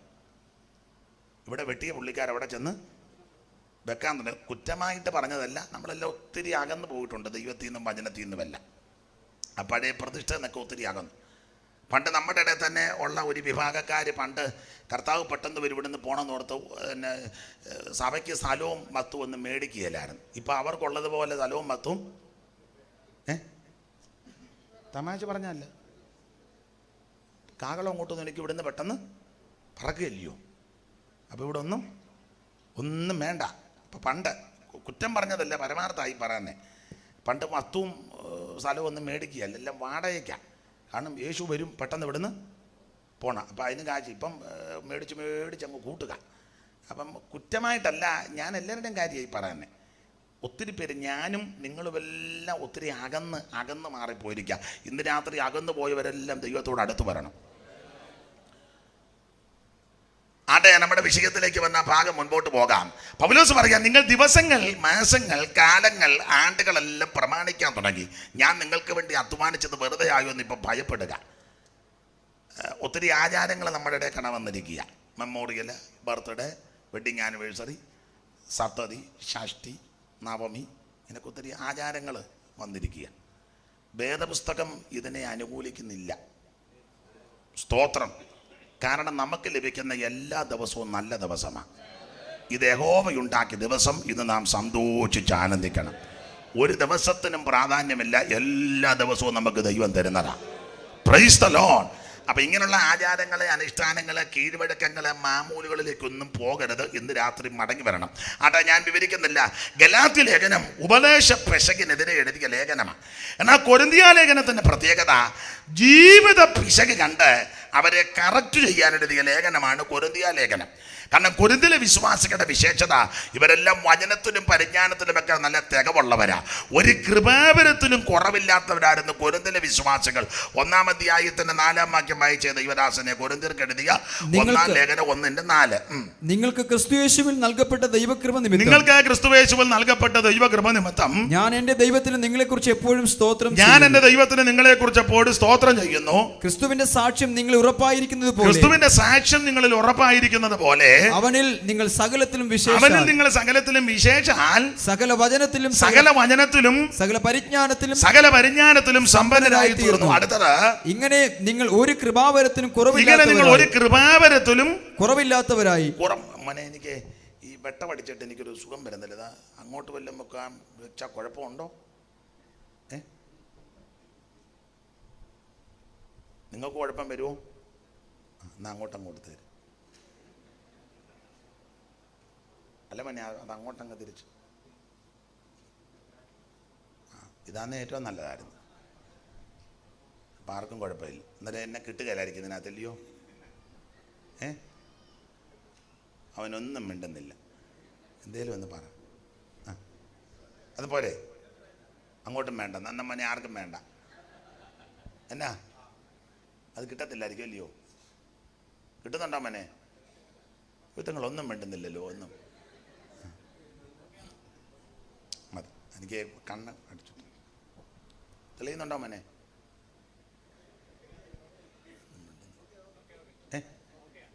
ഓക്കെ. അപ്പൊ ശ്രദ്ധിക്കുക, കൊരിന്ത്യയിലെ വിശ്വാസികൾ ഈ വചനത്തിൽ തിട്ടമുള്ളവരാ, പരിജ്ഞാനമുള്ളവരാ, ഒരു കൃപാവരത്തിലും കുറവില്ല. അത് പുറമേയുള്ള വിലയിരുത്തലുകളും അഭിപ്രായങ്ങളാണ്. ഇങ്ങനെ നിങ്ങൾ ഒരു കൃപാവരത്തിലും കുറവില്ല. എന്നാൽ 2-ാം അധ്യായത്തിൽ ഒരു വാക്യം കിടപ്പുണ്ട്, ആത്മാവ് സകലത്തെയും ദൈവത്തിന്റെ ആഴങ്ങൾ ആരായും. 2:9-10 വായിച്ചേ. ദൈവം തന്നെ സ്നേഹിക്കുന്നവർക്ക് ഒരുക്കിയിട്ടുള്ളത് കണ്ണ് കണ്ടിട്ടില്ല, ചെവി കേട്ടിട്ടില്ല, ഒരു മനുഷ്യന്റെയും ഹൃദയത്തിൽ തോന്നിയിട്ടുമില്ല എന്ന് എഴുതിയിരിക്കുന്നത് പോലെ തന്നെ അടുത്തത്, നമുക്കോ ദൈവം തന്നെ ആത്മാവിനാൽ വെളിപ്പെടുത്തിയിരിക്കുന്നു. ആത്മാവ് സകലത്തെയും ദൈവത്തിന്റെ ആഴങ്ങളെയും ആരായും. കണ്ടോ, ആത്മാവ് സകലത്തെയും ദൈവത്തിന്റെ ആഴം ആരായും. നമ്മൾ പുറമേ നോക്കി വിലയിരുത്തി മാർക്കിടുമ്പോൾ ആത്മാവ് ആഴം അറിയുന്നതാ. അപ്പൊ 1-ാം അധ്യായത്തിൽ ഒരു കൃപാവരത്തിലും കുറവില്ല, നമ്പർ 1 സഭ. പക്ഷെ ഈ സഭയുടെ 2-ാം അധ്യായത്തിൽ ആഴം മനസ്സിലാക്കി പരിശുദ്ധാത്മാവ്. ആഴം പറഞ്ഞ ആത്മാവ് 3-ാം അധ്യായത്തിന്റെ 1 എന്താ പറഞ്ഞ? 3-ന്റെ 1 വായിച്ചേ. എന്നാൽ സഹോദരന്മാരെ നിങ്ങളോട് എനിക്ക് ആത്മീകന്മാരെന്നത് പോലെ അല്ല, ജഡീകരോടെന്നത് പോലെ ക്രിസ്തുവിൽ ശിശുക്കളായവരോടെന്ന പോലെ അത്രേ സംസാരിപ്പാൻ കഴിഞ്ഞു. 1-ാം അധ്യായത്തിൽ ഒരു കൃപാവരത്തിലും കുറവില്ല, നമ്പർ 1 വിശ്വാസികളാണ്. പക്ഷെ ഇവരുടെ ആഴം ആത്മാവ് പറഞ്ഞിട്ട് 3 പറഞ്ഞു. നിങ്ങൾക്ക് പ്രവചനമുണ്ട്, അന്യഭാഷയുണ്ട്, വചനമുണ്ട്, ആരാധനയുണ്ട്, ഇതൊക്കെ നല്ലതാണ്. പക്ഷേ നിങ്ങളോട് ആത്മീകരോട് സംസാരിക്കുന്നത് പോലെ സംസാരിക്കാൻ പറ്റുന്നില്ല. അങ്ങനത്തെ ഒരു കാലമായി ഇപ്പം വന്നേക്കുന്നത്. ആത്മീകർ സംസാരിക്കുന്നൊന്നുമല്ല പലരും. ഞാൻ കേട്ടില്ല, കേട്ട ഒരാൾ എന്നോട് പറഞ്ഞു, എൻ്റെ അച്ചോ, നിങ്ങളും കേട്ടില്ലെന്ന് തോന്നുന്നു. സ്തോത്രം നമുക്ക് പിന്നെ പറയാം, കേട്ടോ ഇല്ലെന്ന് പറയാം. ഞാൻ കേട്ടില്ല. നിങ്ങളോട് ആത്മീകരോട് സംസാരിക്കുന്നത് പോലെ ഞാൻ ഒപ്പിച്ചാന്നോ? ഞാൻ ഒരു കാര്യം പറയട്ടെ. നമുക്ക് ചിലപ്പം ആക്ഷേപങ്ങൾ, അപമാനങ്ങൾ ഒക്കെ പറയും. ഒരു മറുപടിക്കും പോകരുത്. അനുഭവത്തിൻ്റെ വെളിച്ചത്തിലായി പറയാൻ. കയർക്കാനും പോകണ്ട, എതിർക്കാനും പോകണ്ട, അവരുമായിട്ട് വാഗ്വാദത്തിനും തർക്കത്തിനൊന്നും പോകരുത്. മുട്ടയിലിരുന്ന് പ്രാർത്ഥിക്കണം. ഞാൻ അനുഭവത്തിൽ നിന്നായി പറയണത്. നമ്മൾ നീതീകരിക്കാനൊന്നും പോകണ്ട, ന്യായം പറയാനും. കാരണം നീതി കിട്ടാത്തൊരു ലോകമാണ് ഇപ്പം. നാടൻ ഭാഷയെ പറയുന്ന പച്ചയ്ക്ക് പറയാം, അമ്മയെ തല്ലിയേച്ച് വന്നാലും ഒരു ഗ്രൂപ്പുകാർ അതിന് അനുകൂലമാണ്. നീ എന്തുവാടാ കഴിഞ്ഞ ആഴ്ച തല്ലാഞ്ഞ്, അവർക്ക് നേരത്തെ ഒരാഴ്ചയ്ക്ക് മുമ്പേ അടി കൊടുക്കേണ്ടതായിരുന്നു എന്ന് പറയാൻ ആളുണ്ട്. അങ്ങനത്തെ ഒരു ലോകവും കാലവുമാണ്. അതുകൊണ്ട് ഞാൻ ദൈവകുഞ്ഞുങ്ങളോടും ദൈവദാസന്മാരോടും പറയും, ചിലപ്പം ഒറ്റപ്പെടുത്തുമായിരിക്കും, പഴിക്കും, നിന്ദിക്കും, ആക്ഷേപിക്കും, അപമാനം പറയും, അപവാദം പറയും. മറുപടിക്ക് പോകരുത്. മുട്ടയിലിരുന്ന് പ്രാർത്ഥിക്കണം. നീതിയോടെ വിധിക്കുന്നൊരു ദൈവ സ്വർഗത്തിലുണ്ട്. സ്തോത്രം. നമുക്ക് വേണ്ടി നീതിയോടെ വ്യവഹരിക്കുന്നൊരു ദൈവ സ്വർഗത്തിലുണ്ട്. ഉന്നതന് മീതെ ഉന്നതനും അവന് മീതെ അത്യുന്നതനുണ്ട്. യോബ് ഒരിക്കൽ പറഞ്ഞു, ഇപ്പോഴോ എൻ്റെ സാക്ഷി സ്വർഗത്തിലും എൻ്റെ ജാമ്യക്കാരൻ ഉയരത്തിലും ഇരിക്കുന്നു. നമുക്ക് വേണ്ടി വ്യവഹരിക്കുന്നൊരു ദൈവ സ്വർഗത്തിലുണ്ട്. സ്തോത്രം. ദൈവസന്നിധി താഴ്ന്നിരുന്ന് പ്രാർത്ഥിക്കണം. തക്ക സമയത്ത് ദൈവം അതെല്ലാം നന്നായി ചെയ്തോളൂ. സ്തോത്രം. ഈ നിങ്ങൾ വചനത്തിൽ തിട്ടമുള്ളവരാ. ദാവീദിൻ്റെ കയ്യിൽ 2 പ്രാവശ്യം ശൗലിനെ ഏൽപ്പിച്ചു. 26-ലും 24-ലും. 26-ൽ അബ്നേരും ശൗലും കിടന്നുറങ്ങുക. ദാവീദും അബീശായും കൂടെ മലഞ്ചെരുവിൽ കൂടെ പോയപ്പോൾ അബീശായി പറഞ്ഞു, അച്ഛാ നല്ല ഗാഠനിദ്ര തട്ടിയെ കേട്ടെന്ന് ചോദിച്ചു. നമ്മളായിരുന്നു പറയും, സ്തോത്രം ഒന്ന് കൊടുത്തോ, ഞാൻ വിലങ്ങറ മുക്കിന് കാണുമെന്ന് പറയും. ദാവീദ് പറഞ്ഞു, തൊട്ടു പോകരുത്, അവൻ യഹോവയുടെ അഭിഷിക്തനാണ് പറഞ്ഞു. തുടരുത്, അഭിഷിക്തനാണെന്ന് പറഞ്ഞു. പിന്നെ കുന്തോൻ ജലപാത്രം എടുത്തുകൊണ്ട് വന്നു കൂകി. അപ്പം അബ്നേർ എഴുന്നേറ്റ് ഓടി ചെന്ന് കാര്യവെക്കാൻ പറഞ്ഞ് രമ്യതപ്പെട്ടു. ഇതുപോലെ 24-ൽ ദാവീദോ അവൻ്റെ ആൾക്കാരോട് ഗുഹയ്ക്കകത്തിരിക്കുമ്പോൾ ശൗൽ കാൽമടക്കത്തിന് ആ ഗുഹയിലോട്ട് കയറി വരിക. കയറി ഇങ്ങോട്ട് വരുമ്പം ദാവീദിൻ്റെ കൂടെയുള്ള പെങ്ങന്മാരുടെ പിള്ളേരുണ്ട്, അബീശായി, യോവാബൊക്കെ. അവർ പറഞ്ഞിട്ട്, ദാവീദേ, നിന്റെ വൈരിയും ശത്രുവും നിന്നെ ചതിച്ചു വഞ്ചിച്ചു കുന്തം കൊണ്ട് ചേർത്ത് കുത്തി തകർത്ത് പദ്ധതിയിട്ട് കളയുവാൻ ഭാവിച്ച നിന്റെ വൈരിയാകുന്ന ശൗലിനെ ദൈവം കൊണ്ടുവരിക, കയറി വെട്ടാൻ പറഞ്ഞു. ദൂത് പറയും പോലെ പറഞ്ഞു. നമ്മളതേ പറയും, കറക്റ്റ് ദൂതാ. ഇതുപോലെ ആരും എന്നോട് ഒരു കുടച്ചിലുമുണ്ട്. ദൂത് പറയാൻ പോലെ പറഞ്ഞു, നിന്റെ വൈരിയെ ദൈവം കൊണ്ടുവരിക, കയറി വെട്ടാൻ പറഞ്ഞു. ദാവീദ് പറഞ്ഞു, തൊട്ട് പോകരുത്, അവൻ യഹോവയുടെ അഭിഷിക്തനാണ് പറഞ്ഞു. തുടരുത്, അവൻ യഹോവയുടെ അഭിഷിക്തനാ. പിന്നെ ദാവീദ് ഈ ശൗലിൻ്റെ, ഞാൻ എപ്പോഴും പറയും, വസ്ത്രാഗ്രം അല്പം മുറിച്ചെടുത്തു. അത് വൈരാഗ്യത്തിന് മുറിച്ചതല്ല, തെളിവിന് മുറിച്ചതാണ്. കാരണം നാളെ ഒരു അവസരത്തിൽ ഇവനെ കയ്യിൽ കിട്ടുമ്പോൾ, എടാ പണ്ട് നിന്നെ എൻ്റെ കയ്യിൽ പരുവത്തിന് കിട്ടിയതാ, ഞാൻ ദൈവത്തെ ഭയപ്പെടുന്നുണ്ടെന്നും ചെയ്യാത്താന്ന് പറഞ്ഞാൽ ഇവൻ ഏക്കത്തില്ല. ഏക്കാതെ വരുമ്പോൾ തെളിവ് കാണിക്കണം. അന്ന് മുറിച്ചെടുത്ത തുണിയുടെ അറ്റം വന്ന് കാണിക്കാൻ വസ്ത്രത്തിൻ്റെ അഗ്രം നമ്മളന്ന് സെൻറ്റർ നോക്കി മുറിച്ചതിന്. നമ്മുടെ കയ്യിൽ പരുവത്തിന് കിട്ടിയതാ, ഒരു 2 മീറ്ററോളം മുറിച്ച് എടുക്കും. പിറ്റേന്ന് ശൗല് എടുത്ത് തോളലിടുമ്പോൾ ഇത്രയും മട്ടത്തിലുണ്ട്. നമ്മൾ പറയും, എന്നോട് കളിച്ചാൽ. ദാവീദ് വസ്ത്രത്തിൻ്റെ അഗ്രം വെച്ചിട്ട് എടുത്തു. എന്നിട്ട് തന്നെ അടുത്ത വാക്കുണ്ട്, ദാവീദിൻ്റെ മനസ്സാക്ഷി കുത്തി തുടങ്ങി. എന്ത് നല്ല മനസ്സാക്ഷിയാണ്. ഞാനെപ്പോഴും പറയാം, നമ്മൾ ശീമാട്ടി മൂട്ടിച്ചാൽ പോലും കുത്തലില്ല. ലക്ഷക്കണക്കിന് ബണ്ടിൽ കണക്കിന് തുണി മൂട്ടിച്ചാലും ഞാനൊരു കാര്യം പറയാം, പേരും പ്രശസ്തിയും സ്ഥാനവും മാനവും ഒന്നും കിട്ടിയില്ലെങ്കിലും നല്ലൊരു ഹൃദയം വേണം. ദൈവം അതാ ഇഷ്ടപ്പെടുന്നത്. നമുക്ക് നല്ലൊരു ഹൃദയം, പേരൊന്നും വേണ്ട, പ്രശസ്തിയൊന്നും വേണ്ട, അങ്ങാടി വന്നനവും പള്ളി മുഖ്യാസനവും ഒന്നും ഇല്ല, ഒന്നും വേണ്ട. ഇവിടെ ആരും അറിയാതിരിക്കുന്നതാണ് നല്ലത്. സ്തോത്രം.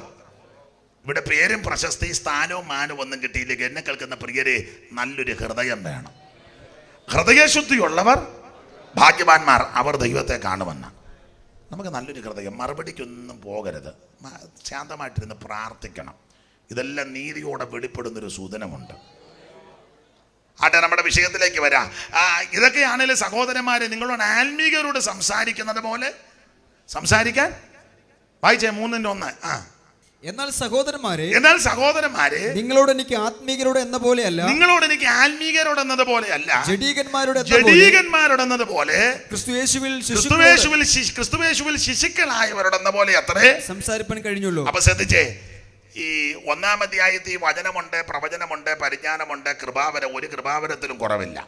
അവരുടെ ആഴമല്ല ആത്മാവ് 2-ാം അധ്യായത്തിൽ കണ്ടുപിടിച്ച് വെച്ച് 3-ാം അധ്യായത്തിൽ പറഞ്ഞു പ്രവചനവും വചനവും ആരാധനയൊക്കെ ഉണ്ടെങ്കിലും അന്യഭാഷ ഉണ്ടെങ്കിലും നിങ്ങളോട് ആത്മീയരോട് സംസാരിക്കുന്നത് പോലെ സംസാരിക്കാൻ പറ്റുന്നില്ല. അതിന് അങ്ങനെ പറ്റുന്നില്ലെന്ന് പറയാൻ കാരണം, നമ്മൾ ചിലരെ പറ്റി പറയത്തില്ലേ, അച്ചായം പാടുകയും പ്രാർത്ഥിക്കുകയും പ്രബോധിപ്പിക്കുകയും മുന്നിൽ വന്ന ആ പ്രബോധനമൊക്കെ നടത്തുന്ന പുള്ളിയും വിടുമിടക്കാൻ നല്ല പ്രബോധനം, നല്ല തോട്ട്സ് ഒക്കെ പറയും.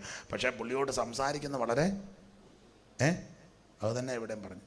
അമ്മാമ്മ ആത്മാവിലാകും, കടുക് പറക്കും പോലെ മറുഭാഷ പറയും, മീപ്പോട്ടും കീപ്പോട്ടും ചാടും, വന്ന ഒരരങ്ങ.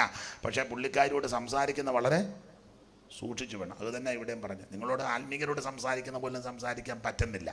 അതെന്താ അങ്ങനെ പറയാൻ കാരണം? 3-ാം അധ്യായത്തിന്റെ 3, നിങ്ങളുടെ ഇടയിൽ ഈർഷ്യയും പിണക്കവും ഇരിക്കെ നിങ്ങൾ ജഡീകന്മാർ, മതി, നിങ്ങളുടെ ഇടയിൽ ഈർഷ്യയും പിണക്കവും ഇരിപ്പുണ്ട്. ഞാൻ ആ ഭാഗമെല്ലാം വിവരിക്കുന്നില്ല. എന്നെ കേൾക്കുന്ന പ്രിയരെ, നമ്മൾ പുറമേ നോക്കി വിലയിരുത്തും, പരിശുദ്ധാത്മാവ് നമ്മുടെ ആഴം അറിയുന്നതാണ്. ആ കർത്താവുമായിട്ടാണ് നമുക്ക് കൂട്ടായ്മയുള്ളത്, കാര്യം തീർക്കുന്നത് കർത്താവ്. അതുകൊണ്ട് ഇങ്ങനെ ജീവിതത്തിൽ ഒത്തിരി പിശക്, 5-ാം അധ്യായം ഞാൻ എടുക്കുന്നില്ല, ജാതികളുടെ ഇടയിൽ പോലും ഇല്ലാത്ത നടപടിക്രമങ്ങളാ ഇവരുടെ ഇടയിൽ നടന്നു വന്നത്. ഇതൊക്കെ കണ്ടുകൊണ്ട് പൗലോസ് അടങ്ങിയിരുന്നില്ല. കർക്കശമായി ജീവിത പിശകിനെതിരെ ഇവരെ തർജ്ജനം ചെയ്തു. അപ്പോൾ ഗലാത്യ ലേഖനം ഉപദേശ പിശകിനെതിരെ, കൊരിന്ത്യ ലേഖനം ജീവിത പിശകിനെതിരെ. എന്നാൽ ഇതിനെല്ലാം വ്യത്യസ്തമാണ് എബ്രായ ലേഖനം. നമുക്കറിയാം എബ്രായ ലേഖനത്തിലെ പ്രതിപാദ്യ വിഷയം അവൻ വിശ്വാസത്തിൽ പിശക് സംഭവിച്ച എബ്രായ ക്രിസ്ത്യാനികളെ വിശ്വാസത്തിൽ ഉറപ്പിച്ച് നിലനിർത്താൻ എഴുതിയ ലേഖനമാണ് എബ്രായ ലേഖനം. എബ്രായ ലേഖനത്തെ പറ്റി പഠിക്കുമ്പോൾ ഇത് പൗലോസ് എഴുതിയതല്ലെന്ന് വാദിക്കുന്ന ശഠിക്കുന്ന ചിലരുണ്ട്.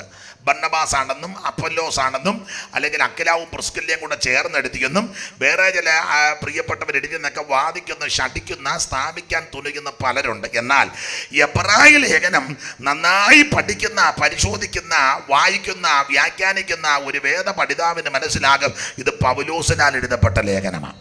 കാരണം ഇതിലെ അധ്യായങ്ങൾ, അധ്യായത്തിൻ്റെ കിടപ്പ്, പദങ്ങൾ, പദാനുപദങ്ങൾ, അധ്യായത്തിൻ്റെ ക്രമങ്ങൾ, അതുപോലെ തന്നെ പഴയ നിയമത്തിലെ പ്രവചന സൂക്തങ്ങൾ, ന്യായപ്രമാണത്തിലെ വാക്യങ്ങളൊക്കെ എടുത്ത് ചേർത്ത് കോർത്ത് ഇണക്കി വളരെ ക്രമീകൃതമായി പുസ്തകത്തിൽ ചെലുത്തി ചാർത്തിയിരിക്കുന്നത് കൊണ്ട് ന്യായപ്രമാണത്തെ പറ്റി അഗാധ പാണ്ഡിത്യമില്ലാത്ത ഒരുവന് ഇത് എഴുതുവാൻ അസാധ്യമാണ്. അങ്ങനെയെങ്കിൽ ഹില്ലേലിന്റെ കൊച്ചുമകനാകുന്ന ഗമാലിയലിന്റെ മാതപിടത്തിലിരുന്ന് ന്യായപ്രമാണത്തിന്റെ എല്ലാ വശങ്ങളും അരച്ച് കലക്കി പഠിച്ച് കുടിച്ച് തിട്ടം പ്രാപിച്ച ധന്യനായ പൗലോസ് തന്നെയാണ് എബ്രായ ലേഖനം എഴുതിയിരിക്കുന്നത്.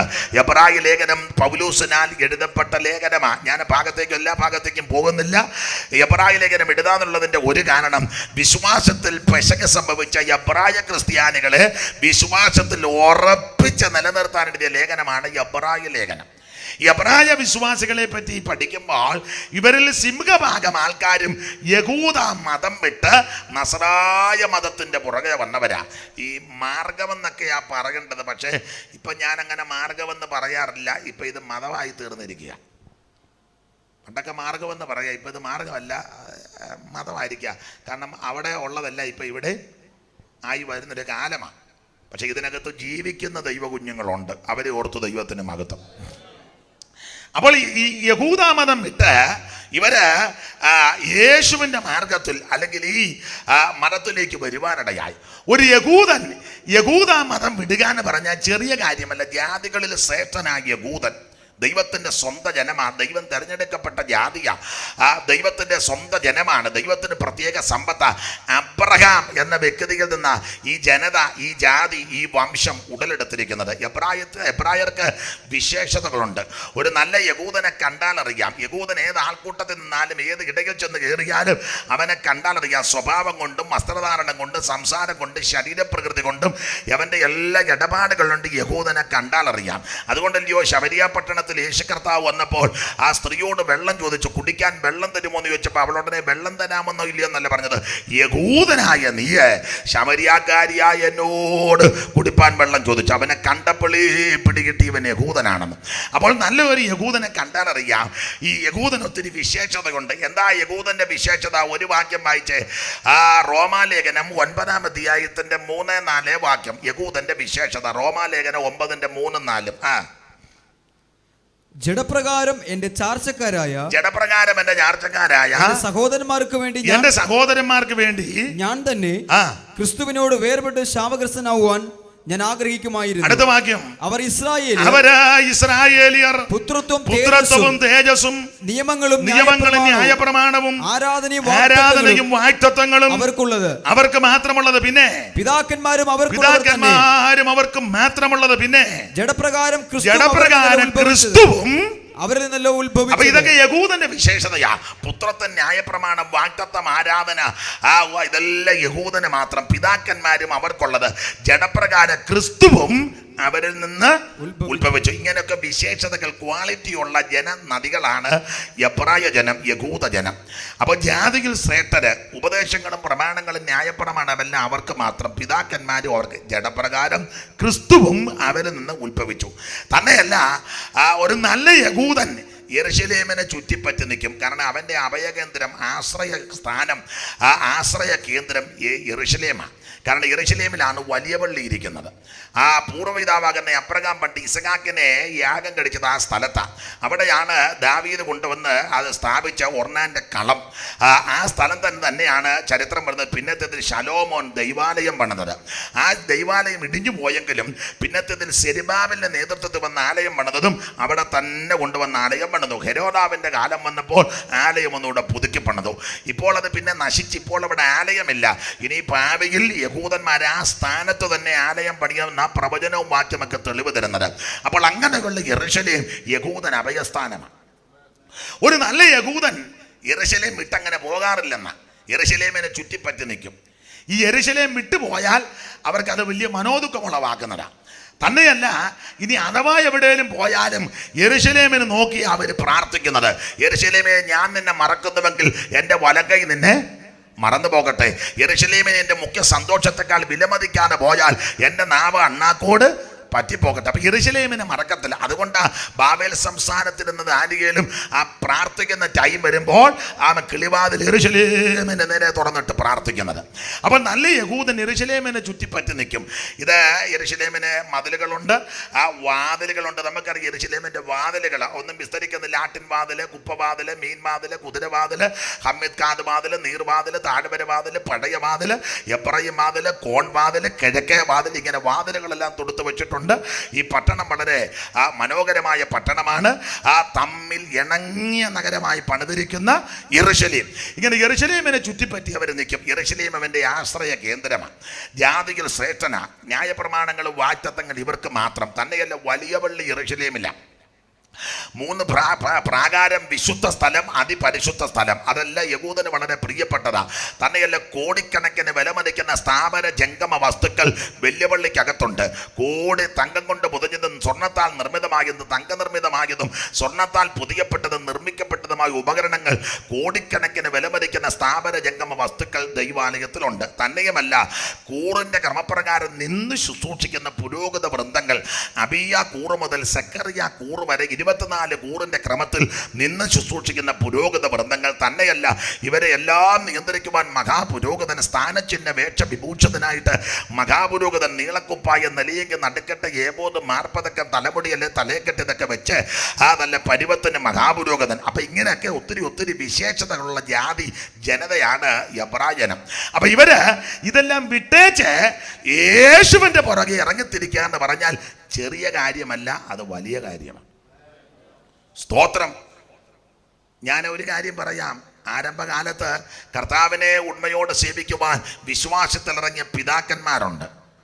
അമ്പരചുംബികളായ പള്ളികളും പള്ളിമേടകളും മണിമന്ദിരങ്ങളും സൗധങ്ങളെല്ലാം ആമൻ വിട്ടേച്ച് ആമൻ മരത്തിൻ്റെ കീഴിലും ചെറിയ ചെറ്റക്കുടിലും ആമൻ റോഡ് സൈഡിലും വരാന്തകളിലുമൊക്കെ ഇരുന്ന് അവർ ദൈവത്തെ ആരാധിച്ചു. അതിനൊരു കാരണം എന്നാന്ന് ചോദിച്ചാൽ അവരോ നല്ലതിനെ, അധികം നല്ലതിനെ കണ്ടു.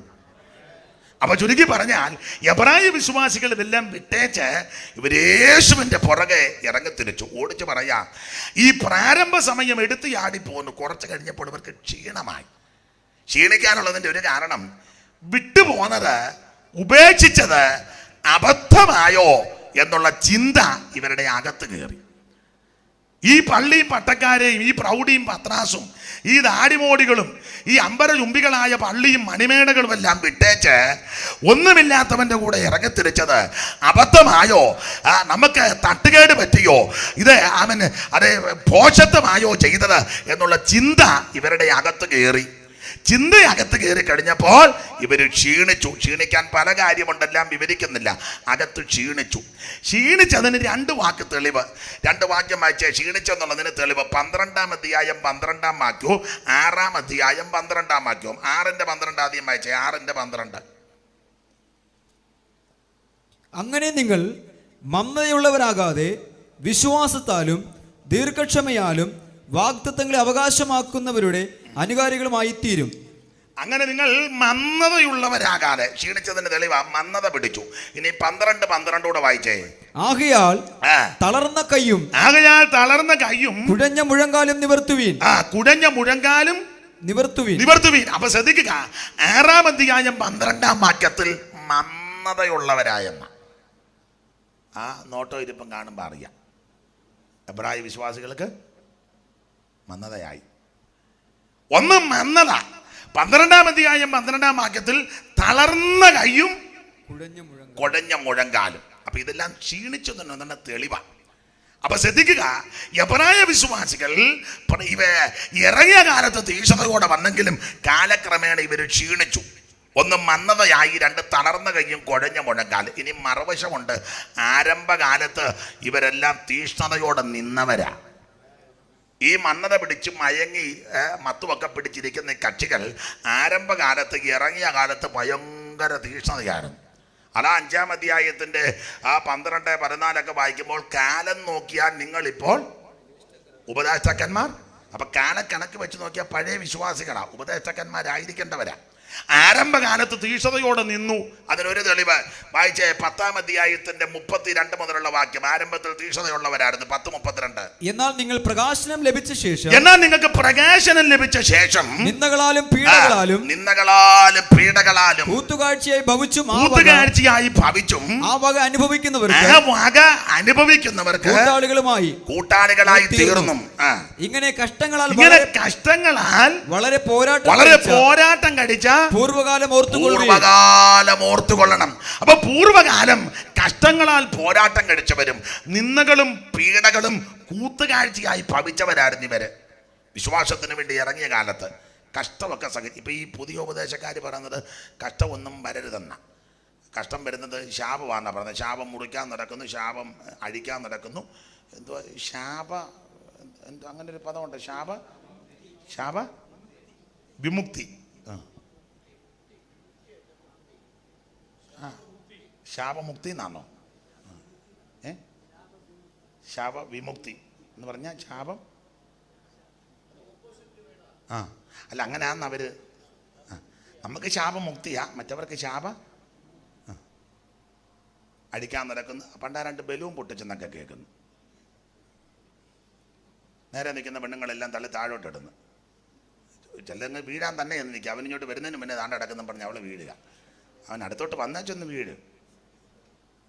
നാളെ എന്നെ ഒരാൾ, എനിക്ക് ഈ ഫേസ്ബുക്ക് അങ്ങനെയുള്ളൊന്നും ഇല്ലേ, അപ്പോൾ ഈ വല്ലവരും കാണിക്കുമ്പോൾ ഒന്ന് കാണുന്ന ഇങ്ങനെയുള്ള കാര്യങ്ങൾ ചില കൂട്ടുപേരക്കാർ. അപ്പോൾ ഒരുത്തൻ ഇങ്ങനെ നടന്നെല്ലാത്തിനും അങ്ങ് തള്ളിയിടുക, ഊടുപാട് തള്ളിയിടുക, പൊത്തോന്നങ്ങ് വീഴുക. അയ്യമ്മ എന്തൊരു കഷ്ടമാണെന്ന് ഓർത്തു. പിന്നെ പേര് വിളിച്ച് പറയുന്നു, വണ്ടിയുടെ പേര് പറയുന്നു, വണ്ടി നമ്പർ പറയുന്നു, ഒക്കെ പല പല വകുപ്പുകളാണ്. അപ്പം ഈ കഷ്ടത ശാപമാണെന്നാ ചെല്ലി പറയുന്നത്. പക്ഷേ വചനത്തിൽ പറയുന്നത് കഷ്ടത ഒരു കൃപാവരമാണ്. കഷ്ടം സഹിപ്പാൻ നിങ്ങൾക്ക് വരം തന്നിരിക്കുന്ന സ്തോത്രം. പണ്ട് മൂത്താമ്മാക്കിൽ ഉപദേശിച്ച ഒരു പാട്ട് പാടി, കഷ്ടതകൾ ദൈവമേയൻ അവകാശം തന്നെയല്ലോ, കഷ്ടതകൾ ദൈവമേയൻ അവകാശം തന്നെയല്ലോ, വിശ്വസിപ്പാൻ മാത്രമല്ല നൽവാരം, തങ്ക കഷ്ടതകൾ സഹിപ്പാനും പ്രാർത്ഥിത, തങ്ക കഷ്ടതകൾ സഹിപ്പാനും. അപ്പൊ തന്റെ അനുഭവത്തിന്റെ വെളിച്ചത്തിൽ പറയുക, കഷ്ടതകൾ ദൈവമേ എന്നെ അവകാശം തന്നെയാണ്, വിശ്വസിപ്പാൻ മാത്രമല്ല തങ്ക കഷ്ടത എന്ന് പറഞ്ഞാൽ കഷ്ടതകളുടെ തങ്ക കഷ്ടതയുണ്ട്, കഷ്ടതകൾ ശ്രേഷ്ഠമേറിയതുണ്ട്. ഇന്ന് രാത്രി കഷ്ടങ്ങളെ കൂടി കടന്നു പോകുന്ന ദൈവകുഞ്ഞുങ്ങൾ നിരാശപ്പെട്ടു പോകരുത്. വചനം പഠിപ്പിക്കുന്നത് അതൊരു കൃപയാണ്. Praise the Lord. അനേക കഷ്ടങ്ങളിൽ കൂടി നാം ദൈവരാജ്യം അവകാശമാക്കണം. പണ്ടൊക്കെ ഭക്തന്മാരുടെ കയ്യിൽ കഷ്ടതയൊക്കെ വന്നു കഴിഞ്ഞാൽ എതിർക്കത്തില്ല. അതാ പണ്ട് നമ്മൾ പഴയൊരു പാട്ട് പാടുമല്ലോ, കഷ്ടതയുടെ കൈപ്പൂനീരിൻ പാത്രവും അങ്ങയൻ കരങ്ങളിൽ കുടിപ്പാൻ തന്നാൽ ചോദ്യം ചെയ്യാതെ വാങ്ങിപ്പാനം ചെയ്യുവാ തിരുകൃപ എന്നിൽ. അപ്പൊ പണ്ടത്തെ ഭക്തന്മാരങ്ങനെ കഷ്ടതയുടെ കൈപ്പുനീരും പാത്രം കൊടുത്താൽ ചോദ്യം ചെയ്യാതെ വാങ്ങി.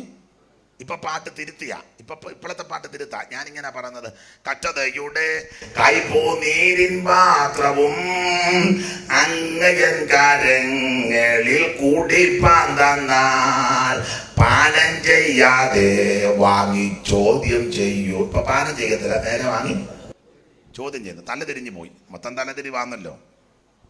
പണ്ട് കേട്ടിട്ടുണ്ട്, കണ്ടിട്ടില്ല. ഈ നമ്മുടെ വണ്ടമേടി യാക്കോച്ചായൻ നേരെ നിന്ന് പ്രസംഗിച്ചിട്ട് ആരും കേൾക്കുന്നില്ല. അപ്പോൾ രണ്ടാം മുണ്ടെടുത്ത് തിരികെ വെച്ചേച്ച് തലയും കുത്തി നിന്നു. തലയും കുത്തി നിന്ന് വാക്യം പറഞ്ഞപ്പോൾ ആളെല്ലാം കൂടെ ഓടിക്കൊടുക്കും. പുള്ളി പറഞ്ഞു ലോകം ഇതുപോലാന്ന് പറഞ്ഞു. നേരെ നിന്നിട്ട് ആരും അംഗീകരിക്കുന്നില്ല, തലയും കുത്തി നിൽക്കുക. അവിടെ നിന്നപ്പോൾ എല്ലാവരും കൂടി എല്ലാം തലതിരിവായി തീർന്നിരിക്കുക. അപ്പൊ കഷ്ടത എന്നുള്ളതൊരു കൃപാവരമാണ്, അത് ശാപമല്ല. വേദപുസ്തകം പഠിപ്പിക്കുന്നത് അതൊരു വരമാണ്. പിന്നെ നമ്മുടെ ഈ കഷ്ടതയും ദുരിതവും ദുഃഖമൊക്കെ മാറുന്ന ഒരു സുദിനമുണ്ട്, നമ്മുടെ കർത്താവിന്റെ പ്രത്യക്ഷതയിലാണ്. സങ്കീർത്തനക്കാരന്റെ ഭാഷ പറഞ്ഞ അത് വേഗം തീരുകയും. ആ 10-ാം വാക്യം വായിച്ചത് 90-10 പെട്ടെന്ന് വായിച്ചത് 90-10 സങ്കീർത്തനം 90-10 1 പത്രോസിന്റെ ലേഖനം 1-ാം അധ്യായത്തിന്റെ 6-ാം വാക്യം കൂടെ ചേർത്തൊന്ന് വായിച്ചു. അപ്പൊ കാര്യം മനസ്സിലാവും. ഞങ്ങളുടെ ആയുഷ്കാലം 70 സംവത്സരം, ഞങ്ങളുടെ ആയുഷ്കാലം 70 സംവത്സരം, ഏറെയായാൽ 80. പിന്നെ അതിന്റെ പ്രതാപം പ്രയാസവും ദുഃഖവും പിന്നെ അത് വേഗം തീരുകയും ഞങ്ങൾ പറന്നു പോവുകയും ചെയ്യും. ഞങ്ങൾ ഇവിടുന്ന് പറന്നു പോകും. നമ്മുടെ കഷ്ടതയും ദുരിതവും ദുഃഖവും നിരാശയും ഭാരമെല്ലാം വേഗം തീരും. നാം ഇവിടുന്ന് പറന്നു പോകും. ആ 1 പത്രോസ് 1:6 വായിച്ചേ. അതിൽ നിങ്ങൾ ഇപ്പോൾ അല്പനേരത്തേക്ക് നാനാ പരീക്ഷകളാൽ ദുഃഖിച്ചിരിക്കേണ്ടി വന്നാലും ആനന്ദിക്കുന്നൊരു സുദിനമുണ്ട്. നമ്മുടെ ഈ കഷ്ടതയും പ്രയാസവും ദുഃഖവും ദുരിതമൊക്കെ ഒരു അല്പനേരത്തേക്കുള്ള, ഇത് വേഗം മാറും. നാം ഇവിടുന്ന് പറന്നു പോകുന്ന സ്ഥിരമായി ദൈവസന്നിധിയിൽ ആനന്ദിക്കും. അപ്പോൾ എബ്രായ വിശ്വാസികൾ ആരംഭകാലത്ത് കഷ്ടങ്ങളാൽ വളരെ പോരാട്ടം കഴിച്ചവരാ, വളരെ പട്ടിണിക്കും പാടും പങ്കപ്പാടും ഒക്കെ സഹിച്ചവരാ. തന്നെയല്ല കർത്തൃവേലയ്ക്ക് ചുമല് കൊടുത്തവരാ. ദൈവദാസന്മാരെ ദൈവവേലയൊക്കെ മാനിച്ചു വരും, ആദരിച്ചു വരും. 6-ാം അധ്യായത്തിന്റെ 9 മുതൽ വായിച്ചേ. ആരംഭത്തിൽ എങ്ങനെയായിരുന്നു? 6-9 മുതൽ. എന്നാൽ പ്രിയമുള്ളവരെ ഞങ്ങൾ ഇങ്ങനെ സംസാരിക്കുന്നു എങ്കിലും നിങ്ങളെക്കുറിച്ച് ശുഭമേറിയതും രക്ഷയ്ക്ക് ഉതകുന്നതും വിശ്വസിക്കുന്നു. നിങ്ങളുടെ ദൈവം നിങ്ങളുടെ പ്രവൃത്തിയും വിശുദ്ധന്മാരെ ശുശ്രൂഷിച്ചതിനാലും തന്റെ നാമത്തോട് കാണിച്ച സ്നേഹവും മറന്നു കളയുവാൻ അനീതിയുള്ള ദൈവമല്ല. അപ്പൊ ഈ വാക്യങ്ങളിലെല്ലാം രേഖപ്പെടുത്തിയിരിക്കുന്നത് ഏതാ? 5-ാം അധ്യായത്തിലും 10-ാം അധ്യായത്തിന്റെ 32 മുതലും 6-ാം അധ്യായത്തിന്റെ 9 മുതലുള്ള വാക്യങ്ങളെല്ലാം കൂടെ മൊത്തത്തിൽ പഠിച്ചാൽ എബ്രായ വിശ്വാസികൾ പ്രാരംഭ കാലയളവിൽ കർത്താവിന്റെ വേലയ്ക്ക് മനസ്സ് വെച്ചവരും തീഷ്ണതയോടെ നിന്നവരാ. എന്നാൽ കാലക്രമേണ ഇവര് ക്ഷീണിച്ചു പോയി. കർത്താവിൻ്റെ ദാസന്മാരെയും ദൈവവേലയൊക്കെ മാനിച്ചു വരാം. പണ്ടൊക്കെ കേട്ടിട്ടുണ്ട്, പഴയ അമ്മമാരൊക്കെ പറഞ്ഞ് ഈ കോഴി മുട്ട ഇട്ടാൽ ആ മുട്ട എടുത്ത്, കഴിഞ്ഞ കോഴി മുട്ട ഇടുന്ന മുട്ട എടുത്ത് പാത്ത് വെക്കും. ഉപദേശിമാർ വരുമ്പോൾ അങ്ങനെയൊക്കെ പുഴി കൊടുക്കുന്ന അമ്മമാരുണ്ടായിരുന്നു. മുട്ട എടുത്ത് പാത്ത് വെക്കും. ഉപദേശിമാർ ട്രാക്ടറൊക്കെ കൊടുത്ത് സുവിശേഷമൊക്കെ പറഞ്ഞ് ക്ഷീണിച്ചാൽ ചെല്ലുന്നത്. ഇന്നത്തെ പോലെ കാലമല്ലല്ലോ. അപ്പോൾ ക്ഷീണിച്ച് ചെല്ലുമ്പം പിള്ളേർക്ക് പോലും ചില തള്ളമാർ കൊടുക്കുകയല്ല. അതെടുത്ത് ഉപദേശിയുടെ തലവട്ടം കാണുമ്പം പുഴുങ്ങി ആ 2 മുട്ടയും കൊണ്ടുവച്ച്, അന്നൊക്കെ കട്ടൻ കാപ്പിയാണ്, പാലും ബൂസ്റ്റും ഒന്നും ഇല്ല, കട്ടൻ കാപ്പി. കിഴക്കനാട്ടിലൊക്കെ അന്നേരം ഞങ്ങളുടെ പാസ് ഇരിക്കൊണ്ട് ഹൈറാഞ്ച. അപ്പോൾ പുള്ളി കുറച്ചുകൂടെ അറിയാം. അവിടെയൊക്കെ പിതാക്കന്മാരുടെ കാലത്ത് ഇവരൊക്കെ ഒത്തിരി കർത്താവിൻ്റെ വേലയ്ക്ക് ചുമല് കൊടുത്തവരാ. കാപ്പിപ്പൊടി കാണുകയില്ല, കാപ്പിയുടെ തൊണ്ടാണ്. കാപ്പിത്തൊണ്ട് കേട്ടിട്ടില്ലേ? നമുക്ക് ആർക്കൊന്നും അറിയാൻ മേല. കാപ്പിത്തൊണ്ട് ഇവിടെ ചൂപ്പാട് വന്നേച്ചായിരിക്കുന്നത്. അപ്പൊ കാപ്പിത്തൊണ്ട്, കാപ്പിപ്പൊടി മേടിക്കാനുള്ള പരിവമില്ല. കാപ്പിപ്പൊടി വിൽക്കും. ആ കാപ്പിയുടെ തൊണ്ട് ദൈവദാസന്മാർക്ക് കൊടുക്കും. അത് അതിന്റെ പൊടിയിട്ട് കാപ്പി. പിന്നെ പണ്ട് കാലത്തൊക്കെ ഹൈറേഞ്ചിലൊക്കെ പഞ്ചാര കിട്ടാൻ വിഷമമാണ്, കിട്ടുകയില്ല. അപ്പൊ ചക്കരയാണ് കൊടുക്കുന്നത്. ഒരു കോപ്പ കാപ്പിയും കൊടുത്തേച്ച് ഒരു ചക്കരയുടെ കഷണം കൊടുക്കും. ഒരു കടിയും ഒരു കുടിയല്ല, ഒരു കടിക്ക് 3 കുടി കുടിക്കണം. ഒരേ കടിക്കും കുടിച്ചാൽ തികയത്തില്ല. ഒരു കടിക്ക് 3 കുടി. ചില ചക്കരയല്ലോ കയ്യിലോട്ട് കൊടുക്കുന്നത്. ഒരു കടി 3 കുടി, പിന്നെ ഒരു കടി 3 കുടി. അങ്ങനെയൊക്കെ അന്നത്തെ കാലം. അപ്പൊ ഈ മുട്ട പുഴുങ്ങി ഉപദേശിമാർക്ക് കൊടുക്കും. പക്ഷെ അവരുടെ കുടുംബങ്ങളെ ഒന്നും ദൈവം മറന്നിട്ടില്ല. സന്തതിക്ക് ദോഷം വന്നിട്ടില്ല. അവരുടെ സന്തതിയുടെ സന്താനങ്ങൾക്ക് ദോഷം വന്നിട്ടില്ല. ഇപ്പൊ പിന്നെ ഉപദേശിമാർക്ക് മുട്ടയൊന്നും കഴിക്കാൻ മേലെ കൊണ്ടുവച്ചാൽ മോശ കനാൻ നാട് കണ്ട പോലെ മുട്ട കണ്ടേച്ച് പോകുന്നതല്ലാതെ പരുവക്കേടായിപ്പോയി. അപ്പൊ ശ്രദ്ധിക്കുക, ഇങ്ങനെ കർത്താവിന്റെ വേലയ്ക്ക് മനസ്സ് വെച്ചവരും കഴുത്ത് വെച്ചവരും ഒക്കെയാ. പണ്ട് ഞാൻ മാവേലിക്കര ചെന്നപ്പോൾ അമ്മയെ പണ്ട് പരിചയപ്പെട്ടു. അപ്പം ചോദിച്ചു, പേരുമൊക്കെ ചോദിച്ചു. അപ്പം ഞാൻ ചോദിച്ചു, എത്ര വർഷമായി വിശ്വാസത്തിലായിട്ട്? അപ്പം അന്ന് എന്നോട് പറഞ്ഞു 68 കൊല്ലം കഴിഞ്ഞെന്ന്. അന്ന് 10-20 കൊല്ലം മുമ്പാണ്. 68 കൊല്ലം കഴിഞ്ഞു. ഞാൻ ചോദിച്ചു, പിള്ളേരൊക്കെ ഉണ്ടോ എന്ന് ചോദിച്ചു. 12 എണ്ണം. അമ്മച്ചിക്ക് അല്പം കേൾവി കുറവാണ്, അതുകൊണ്ട് ഉറക്കെ ഞാൻ പറഞ്ഞു. എവിടെ ഇവിടെ ഉണ്ടോ എന്ന് ചോദിച്ചു. ഇല്ല, എല്ലാം അമേരിക്കയിലാണെന്ന് പറഞ്ഞു. അപ്പം എനിക്ക് വലിയ ഇഷ്ടം തോന്നി. നല്ലൊരു അമ്മയാണ്. ഞങ്ങളിങ്ങനെ ചില സംസാരിച്ചപ്പോൾ ഈ അമ്മ പറഞ്ഞിട്ടേ, എൻ്റെ അവിടെ ഒരു കന്നാലിക്കൂടായിരുന്നത്, പഴയ പേരെയാണ് അവിടെ. അന്ന് AJ ജോൺസാറിൻ്റെ കാലത്തൊക്കെ പെന്തിക്കോസിൽ ഞാൻ ഇറങ്ങി ഒറ്റയ്ക്ക്. ഇച്ചായ എന്നെ ഇടിക്കുമായിരുന്നു. മുടി ഒത്തിരി ഉണ്ട്. യോഗമൊക്കെ കഴിഞ്ഞിട്ട് മുടിക്കുത്തി ഇങ്ങനെ പിടിച്ചാൽ അടുക്കുകയും ഇടിക്കുകയൊക്കെ ചെയ്യുന്നത്. സ്തോത്രം ചെയ്തു. വീട്ടിൽ കയറ്റിക്കല്ല യോഗം കഴിഞ്ഞ് വന്ന എൻ്റെ കന്നാലിക്കൂട്ടിൽ കിടത്തും. വിശ്വാസത്തിന് പിന്മാറിയില്ല, ധീരതയോടെ നിന്നു. എനിക്ക് 12 പിള്ളേരെ ദൈവം തന്നു. ഒരെണ്ണം 10ാം ക്ലാസ് ജയിക്കാൻ ഒത്തില്ല, പഠിപ്പിക്കാനൊന്നും മാർഗമില്ല. എല്ലാത്തിനും ദൈവം അമേരിക്ക വിട്ടു. അമ്മച്ചിയുടെ സാക്ഷ്യമാണ്. അപ്പം അതിൻ്റെ കാര്യം, അന്ന് വെട്ടിയാറ്റ് പോയി യോഗം കൂടുമായിരുന്നു. എന്നോട് പറയുക, ഇവിടുന്ന് മാവേലിക്ക് ഇരുന്ന് ചോറും കൊട്ടയും ഞാൻ ചുമക്കും. വെളുപ്പിന് എഴുന്നിട്ട് വീട്ടിൽ വഴിയൊക്കെ ഒതുക്കിവെച്ച് ചോറ് കൊട്ടയ്ക്കകത്ത് കൂട്ടാനും എല്ലാം ഇല വെച്ച് അത് മാവേലിക്ക് തലയിൽ ചുമ്മി വെട്ടിയാറ്റ് കൊണ്ടുവന്ന് സവായും കൂടും. ഉപദേശിമാർക്കും എല്ലാം ചോറ് കൊടും. 6 വർഷം ആഴ്ച 3 പ്രാവശ്യം പോകും. അപ്പൊ ഇങ്ങനെ പല കാര്യം പറഞ്ഞു. അപ്പൊ ഈ അമ്മ പറഞ്ഞു, ഞാൻ അമേരിക്കയിൽ പല സ്ഥലങ്ങളിലാണ് പിള്ളേർ. അപ്പൊ ഞാൻ ചോദിച്ചു, അമേരിക്കയിൽ പോയിട്ടുണ്ടോ? 14 കോൺഫറൻസിന് കൂടിയെന്ന്. അപ്പൊ മൈതാനോട് ഇക്കൊല്ലം പോയില്ല. അപ്പൊ ഞാൻ ചോദിച്ചു, എല്ലായിടത്തും പോയോ? അപ്പൊ പറയാ, ഈ ഓരോ സ്ഥലത്ത് നിന്ന് ഫ്ലൈറ്റേ കയറ്റി പിള്ളേർ അങ്ങോട്ട് ഇറക്കും. മക്കളൊക്കെ പല സ്ഥലത്താണ്. അപ്പൊ ഇങ്ങനെ വിമാനത്തിൽ, ഇവിടുന്ന് വിമാനത്തിൽ കയറി അവിടെ ചെല്ലും, അവിടുന്ന് പിന്നെ അങ്ങോട്ടും ഇങ്ങോട്ടും എല്ലാം വിമാനത്തിൽ. അപ്പം വിമാനത്തിൽ ഇങ്ങനെ പ്രോസ്പെരിറ്റി അല്ലി പറഞ്ഞത്, അങ്ങനെ അനുഭവമാണ്. വിമാനത്തിൽ ഇങ്ങനെ കയറി പോകുമ്പോൾ പണ്ട് ചോറും കൊട്ടയും ചുമ്മിയത് ഓർക്ക് വന്നു. വിമാനത്തിൽ ഇങ്ങനെ കയറി അങ്ങോട്ടും ഇങ്ങോട്ടും എല്ലാം കയറി പറക്കുമ്പം പണ്ട് 10-60 കൊല്ലം മുമ്പ് ചോറും കൊട്ടയും തലയെ വെച്ച് ചുമ്മിയത് ഓർക്കും. അവിടെ വ്യക്തമായിട്ട് എടുത്തിട്ടുണ്ട്, ഇത് മറന്നു കളയുവാൻ തക്കവണ്ണം നമ്മുടെ ദൈവം അനീതിയുള്ള ദൈവമല്ല. Praise the Lord, praise the Lord. എനിക്കറിയാം, പഴയ പിതാക്കന്മാരും മാതാക്കളും ഒക്കെ അനുഭവങ്ങൾ കേട്ടിട്ടുണ്ട്. സ്വന്തം മക്കൾക്ക് പോലും ഭക്ഷണം കൊടുക്കാതെ ദൈവവേലയും ദൈവദാസന്മാരെയും ദൈവവേലയ്ക്ക് അത് കൊടുത്തവരുണ്ട്. അവരുടെ കുടുംബങ്ങളെ ഒന്നും ദൈവം മറന്നിട്ടില്ല. ഞാനൊരു കാര്യം കൂടെ ഉറപ്പിച്ച് പറയാം, കർത്താവ് വരാൻ താമസിക്കുകയാണെങ്കിൽ നിന്റെ സന്തതിക്കും യാതൊരു ദോഷവും വരികയില്ല. ഇത് മറന്നു കളയുവാൻ നമ്മുടെ ദൈവം അനീതിയുള്ള ദൈവമല്ല. തിരുനാമത്തിനായി മണ്ണിൽ നിന്നകൽ സഹിച്ചവര് തിരുനാമത്തിൽ മണ്ണിൽ നിന്നകൽ സഹിച്ചവര് തിരുസന്നിധം ചേർത്തുതാൽ കൈകളാൽ അവരുടെ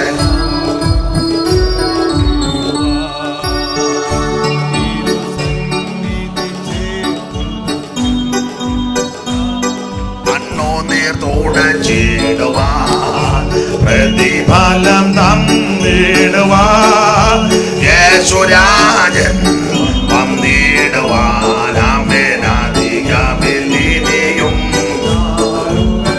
നമ്മുടെ യാതികൾ തീർന്നിടുവാൻ അധികമില്ലിനിയും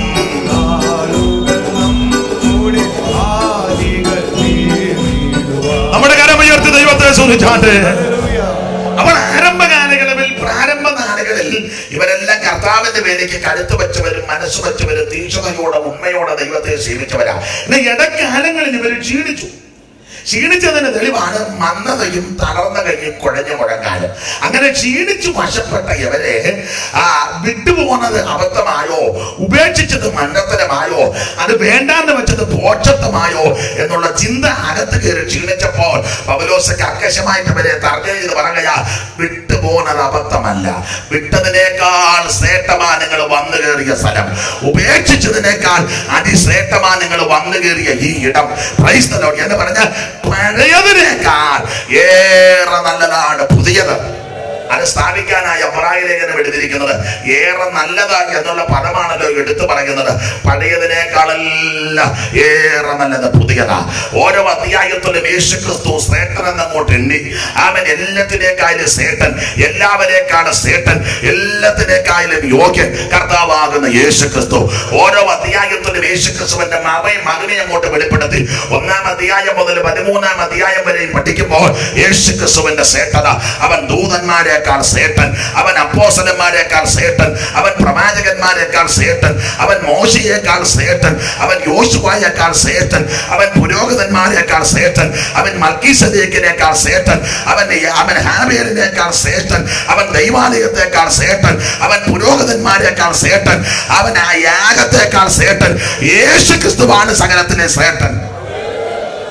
ഇടയ്ക്ക് പറയുക, നിർദോഷൻ, നിർമ്മലൻ, പവിത്രൻ, പാപികളോട് വേർപെട്ടവൻ, സ്വർഗത്തെക്കാൾ വലിയവൻ, അവൻ മോശയേക്കാൾ വലിയവൻ, ശലോമോനിലും വലിയവൻ, ദൈവാലയത്തിലും വലിയവൻ, സകലത്തിലും ശ്രേഷ്ഠൻ.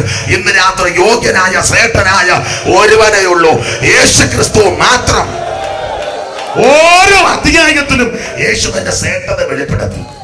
എന്നുവെച്ചാൽ പുള്ളി ഒരു പദം കൂടെ പറഞ്ഞു, ഇവൻ എത്ര മഹാനെന്ന് നോക്കാൻ കൊള്ളാവുന്ന, കാണാൻ കൊള്ളാവുന്ന, ഞാനിപ്പോൾ പറയും അംഗീകരിക്കാൻ കൊള്ളാവുന്ന, ആരാധിക്കാൻ കൊള്ളാവുന്ന, അനുഗമിക്കാൻ കൊള്ളാവുന്ന ഒരുവനേ ഉള്ളൂ, യേശുക്രിസ്തു മാത്രം. വേറെ ആരെയും നോക്കാനും കൊള്ളുകയല്ല. നോക്കിയാവട്ടെ, നമുക്ക് ചിലരെയൊക്കെ കണ്ടാൽ നമുക്ക് പേടി വരും. ആ ഇരിപ്പ് നോട്ടമൊക്കെ കണ്ടാൽ പേടിപ്പിക്കുന്ന കക്ഷികളുണ്ട്. യേശുവിനെ കണ്ടാൽ ഒരു പേടിയും വരികയില്ല. അതിലോ പള്ളിയിലിരുന്ന് എല്ലാവരുടെയും കണ്ണ് പറിക്കുകയല്ല. സ്തോത്രം. സാറ് കണ്ട പാടുക, നിൻമുഖത്തു നിന്നു തൂകും നന്മ തൂപൂരത്തിലമ്പൈ, നിൻമുഖത്ത് നിന്നു തൂകും നന്മ തൂപൂരത്തിലമ്പൈ, മുങ്ങിലേക്കുന്നു ദിവ്യ ജ്ഞാനികൾ, നിന്റെ നന്മൊഴി കരി കണ്ണയുപതിനൊരു നവ്യമായ സയൻസുമില്ലതു സമ്മതിക്കും നഗ്നരല്ല പ്രാണികൾ. അപ്പൊ അവന്റെ മുഖത്തോട്ട് നോക്കിയപ്പോൾ തേനിങ്ങനെ ഇറ്റിറ്റ് വീഴുക. സ്തോത്രം. കണ്ണ് പറിക്കാൻ തോന്നുകയില്ല. കാണാൻ യോഗ്യനായ ഒരുവനേ ഉള്ളൂ, യേശുക്രിസ്തു. ആയിരങ്ങളിൽ 10,000ങ്ങളിൽ സുന്ദരനാകുന്ന, സുന്ദര രൂപനാകുന്ന ഒരുവനേ ഉള്ളൂ, യേശുക്രിസ്തു. ശൂന്യക്കാരത്ത് പറയുക, എന്റെ പ്രിയനോ വെണ്മയും ചുമപ്പുമുള്ളവൻ, അവൻ 10,000ങ്ങളിൽ ശ്രേഷ്ഠൻ, 1000ങ്ങളിൽ 10,000ങ്ങളിൽ ശ്രേഷ്ഠനായ ഒരുവനേ ഉള്ളൂ, യേശുക്രിസ്തു മാത്രം. Praise the Lord. സ്തോത്രം. അപ്പോൾ യേശുക്രിസ്തുവിന്റെ ശ്രേഷ്ഠത ഓരോ അധ്യായത്തിലും ഇങ്ങോട്ട് വെളിപ്പെടുത്തി. അങ്ങനെ വെളിപ്പെടുത്തി വന്ന് നമ്മൾ 10-ാം അധ്യായം 37-ാം വാക്യമായി ഇന്ന് രാത്രിയിലെ ചിന്തയ്ക്ക് വായിച്ചത്. 10-ാം അധ്യായത്തിലെ വിഷയം ഒറ്റ വാക്യം പറയാം: ഏകയാഗത്താൽ സദാകാലത്തേക്കും പാപത്തിന് പരിഹാരം വരുത്തി യേശുക്രിസ്തു സ്വർഗത്തിലേക്ക് പോയി. ഇനി പാപപരിഹാരത്തിന് ഒരു കർമ്മമോ യാഗമോ വേണ്ട. യേശുക്രിസ്തു പരിഹാരം വരുത്തി യേശു സ്വർഗത്തിൽ പോയി. ആ സ്വർഗത്തിൽ പോയ യേശു കർത്താവ് ഇപ്പോൾ നമുക്ക് വേണ്ടി പക്ഷപാതം ചെയ്യുക. അധികം താമസിക്കാതെ അവൻ പക്ഷപാതം നിർത്തിവെച്ച് പ്രത്യക്ഷപ്പെടാൻ പോവുക. അതാണ് 37-ാം വാക്യം. ഇനി എത്രയും അല്പകാലം കഴിഞ്ഞിട്ട് വരുവാനുള്ളവൻ വരും. യേശു ക്രിസ്തു വീണ്ടും വരും. അതാണ് നമ്മുടെ പ്രത്യാശ. ഞാൻ പറയാറുണ്ട്, ഈ പ്രത്യാശ ഉള്ളത് കൊണ്ട് ഈ കത്തതയും രോഗവും പീഡയും നിന്നെ അപമാനമൊക്കെ ഉണ്ടാക്കുന്നില്ല. പയറുപോലെ നമ്മൾ നിൽക്കുന്നതിന്റെ മർമ്മം എന്നാന്നറിയാമോ? യേശു വീണ്ടും വരാൻ പോവുകയാണ്. തനിക്കായി കാത്തു നിൽക്കുന്ന വിശുദ്ധന്മാരെ ചേർത്ത് കൊള്ളപ്പെടുവാൻ യേശു കർത്താവ് വീണ്ടും വരും. ഇന്ന് രാത്രി കമ്മിവാചകം പോലെ യേശു ക്രിസ്തുവിന്റെ വരവിന് യേശു ക്രിസ്തു വീണ്ടും വരും. അതിന് 3 തെളിവാണ്. ധാരാളം തെളിവുണ്ട്. നമ്മുടെ വിഷയത്തോട് ബന്ധപ്പെട്ട് 3 തെളിവ്. ഒന്ന്, യേശു ക്രിസ്തു വീണ്ടും വരുമെന്നുള്ളതിന് ഏറ്റവും വലിയ ഉറപ്പ് തന്നെ.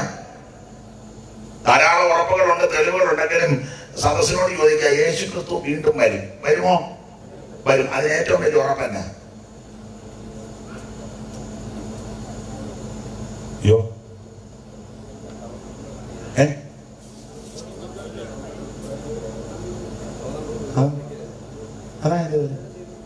അത് തന്നെ സ്തോത്രം. യേശു ക്രിസ്തു വീണ്ടും വരുമെന്നുള്ളതിന് ഏറ്റവും വലിയ ഉറപ്പ് കർത്താവ് പറഞ്ഞേച്ചാ പോയത്. നമ്മുടെ ദൈവം പോസ്റ്റ് പറയുന്ന ദൈവമല്ല. ഗതിവേലകളുടെ ആച്ഛാദനം കർത്താവിനില്ല. അവന്റെ വാക്ക് ഉവ്വെന്നും പറഞ്ഞതാ. Praise the Lord. അപ്പോൾ യേശു ക്രിസ്തു പറഞ്ഞേച്ചാ പോയേക്കുന്നത്. തെളിവിനൊരു വാക്യം, നമുക്ക് അറിവുള്ള വാക്യം, യോഹന്നാന്റെ സുവിശേഷം 14-ാം അധ്യായത്തിന്റെ 1-2. യേശു വരുമെന്നുള്ളതിന് ആദ്യത്തെ തെളിവ്. നിങ്ങളുടെ ഹൃദയം കലങ്ങിപ്പോകരുത്, ദൈവത്തിൽ വിശ്വസിപ്പീൻ. നിങ്ങളുടെ ഹൃദയം കലങ്ങിപ്പോകരുത്, ദൈവത്തിൽ വിശ്വസിപ്പീൻ. എന്നിലും വിശ്വസിപ്പീൻ. എന്റെ പിതാവിന്റെ ഭവനത്തിൽ അനേക വാസസ്ഥലങ്ങളുണ്ട്. അല്ലെങ്കിൽ ഞാൻ നിങ്ങളോട് പറയുമായിരുന്നു, ഞാൻ നിങ്ങൾക്ക് സ്ഥലമൊരുക്കുവാൻ പോകുന്നു. ഞാൻ പോയി നിങ്ങൾക്ക് സ്ഥലമൊരുക്കുക. ഞാൻ ഇരിക്കുന്ന ഇടത്ത് നിങ്ങളും ഇരിക്കേണ്ടതിന് നിങ്ങളെ എന്റെ അടുക്കൽ ചേർത്തുകൊള്ളു. ശ്രദ്ധിക്കണേ, യേശു ക്രിസ്തു വീണ്ടും വരുമെന്നുള്ളതിന് ഒന്നാമത്തെ തെളിവ് നമ്മുടെ കർത്താവ് പറഞ്ഞേച്ചാ പോയത്. ഈ പശ്ചാത്തലമൊക്കെ നമുക്കറിയാം. യോഹന്നാന്റെ സുവിശേഷം 14-ാം അധ്യായത്തിന്റെ പ്രാരംഭ വാക്യം ഒന്നുകൂടെ വായിച്ച ദൈവദാസനെ. നിങ്ങളുടെ ഹൃദയം അതെന്നാ കർത്താവ് അങ്ങനെ പറഞ്ഞു? നിങ്ങളുടെ ഹൃദയം കലങ്ങരുതെന്ന്. നിങ്ങളുടെ ഹൃദയം കലങ്ങി പോകരുത് അങ്ങനെ പറയാൻ കാരണം സാധ്യത ഉണ്ടെന്നുള്ളതല്ല, കലങ്ങിയിരിക്കുക. എന്നാ സാധ്യത കേടാ? ഹൃദയം ഇരിപ്പൊക്കെ കാണുമ്പോൾ അറിയാം, കലങ്ങിയിരിക്കുക. നിങ്ങളുടെ ഹൃദയം കലങ്ങി പോകരുത്. അപ്പൊ ഇത് പറയാൻ കാരണം ഈ 14-ാം അധ്യായത്തിന്റെ പ്രാരംഭ വാക്യത്തിലാണ് പറഞ്ഞത് ഹൃദയം കലങ്ങി പോകരുത്. അതങ്ങനെ പറയാൻ ഒരു കാരണം പറയാം. ഇവര് കലങ്ങിയിരിക്കുക. കലങ്ങാൻ കാരണം പറയാം. നിങ്ങൾ വചനത്തിലൊക്കെ തിട്ടമുള്ളവരാ. ഈ 14-ാം അധ്യായത്തിന്റെ പ്രാരംഭത്തിൽ പറഞ്ഞ ഹൃദയം കലങ്ങരുത്. അത് പറയാൻ കാരണം 13-ാം അധ്യായം പഠിക്കണം. 13-ാം അധ്യായത്തിലെ വിഷയത്തോട് ബന്ധപ്പെട്ട പറഞ്ഞ കലങ്ങരുതെന്ന്. യോഹന്നാന്റെ സുവിശേഷം 13-ാം അധ്യായത്തിലെ വിഷയം എന്താ? ഒറ്റ വാക്കിൽ. മൊത്തം വിഷയങ്ങളാ, എന്നാലും ഒറ്റ വാക്യത്തിൽ. യോഹന്നാന്റെ സുവിശേഷം 13-ാം അധ്യായത്തിലെ സബ്ജക്റ്റ് ഒറ്റ വാക്കിൽ പറഞ്ഞാൽ, യോഹന്നാന്റെ സുവിശേഷം 13-ാം അധ്യായത്തിലെ സബ്ജക്റ്റ് പെസഹായ. അപ്പൊ പെസഹായുടെ ഒരുക്കനാൾ വരിക. അപ്പൊ പെസഹായുടെ ഒരുക്കനാൾ വന്നപ്പം ഈ ശിഷ്യന്മാര് വന്ന് കർത്താവിന് ചോദിച്ചു, ഗുരു, ഞങ്ങൾ നിനക്ക് എവിടെ പെസഹ ഒരുക്കണ്ടേ? അത് ചോദിക്കാൻ കാരണമുണ്ട്. ഈ കർത്താവിന്റെ കയ്യിൽ യാതൊരു കാശും 5 കാശിന് മാർഗമില്ല, കയറി കിടക്കാൻ വീടില്ല, യാത്ര ചെയ്യാൻ വണ്ടിയില്ല, കരം കൊടുക്കാൻ കാശില്ല, പിന്നെ യോഗ നടത്താൻ സ്ഥലം ഇല്ല. പടകിലൊക്കെ ഇരുന്നാ യോഗം നടത്തിയത്. ജനമെല്ലാം ഭക്ഷിച്ച് തൃപ്തിപ്പെട്ടേച്ച് വീട്ടിലോട്ട് പോകും. യേശു മലയ്ക്ക് പോകുമെന്ന് എഴുതിയേക്കണം. എന്നാളൊരു സമയം ചോദിച്ചു, മലയ്ക്ക് പോയായിരുന്നു എന്ന് ചോദിച്ചു. അതല്ല, വേറെ ഒലിവുമലയ്ക്ക്. ജനമെല്ലാം ദാതാക്കളുടെ വീട്ടുകളിലേക്ക് പോകും. അപ്പോൾ നിന്നും അത്ഭുതം കണ്ട് അടയാളമൊക്കെ കണ്ട് അതിശയം പ്രാപിച്ചേച്ച് വീട്ടിൽ പോകും. യേശുവിന് വീടില്ല. മലയിൽ പോകും. പാടാനും വയ്യ.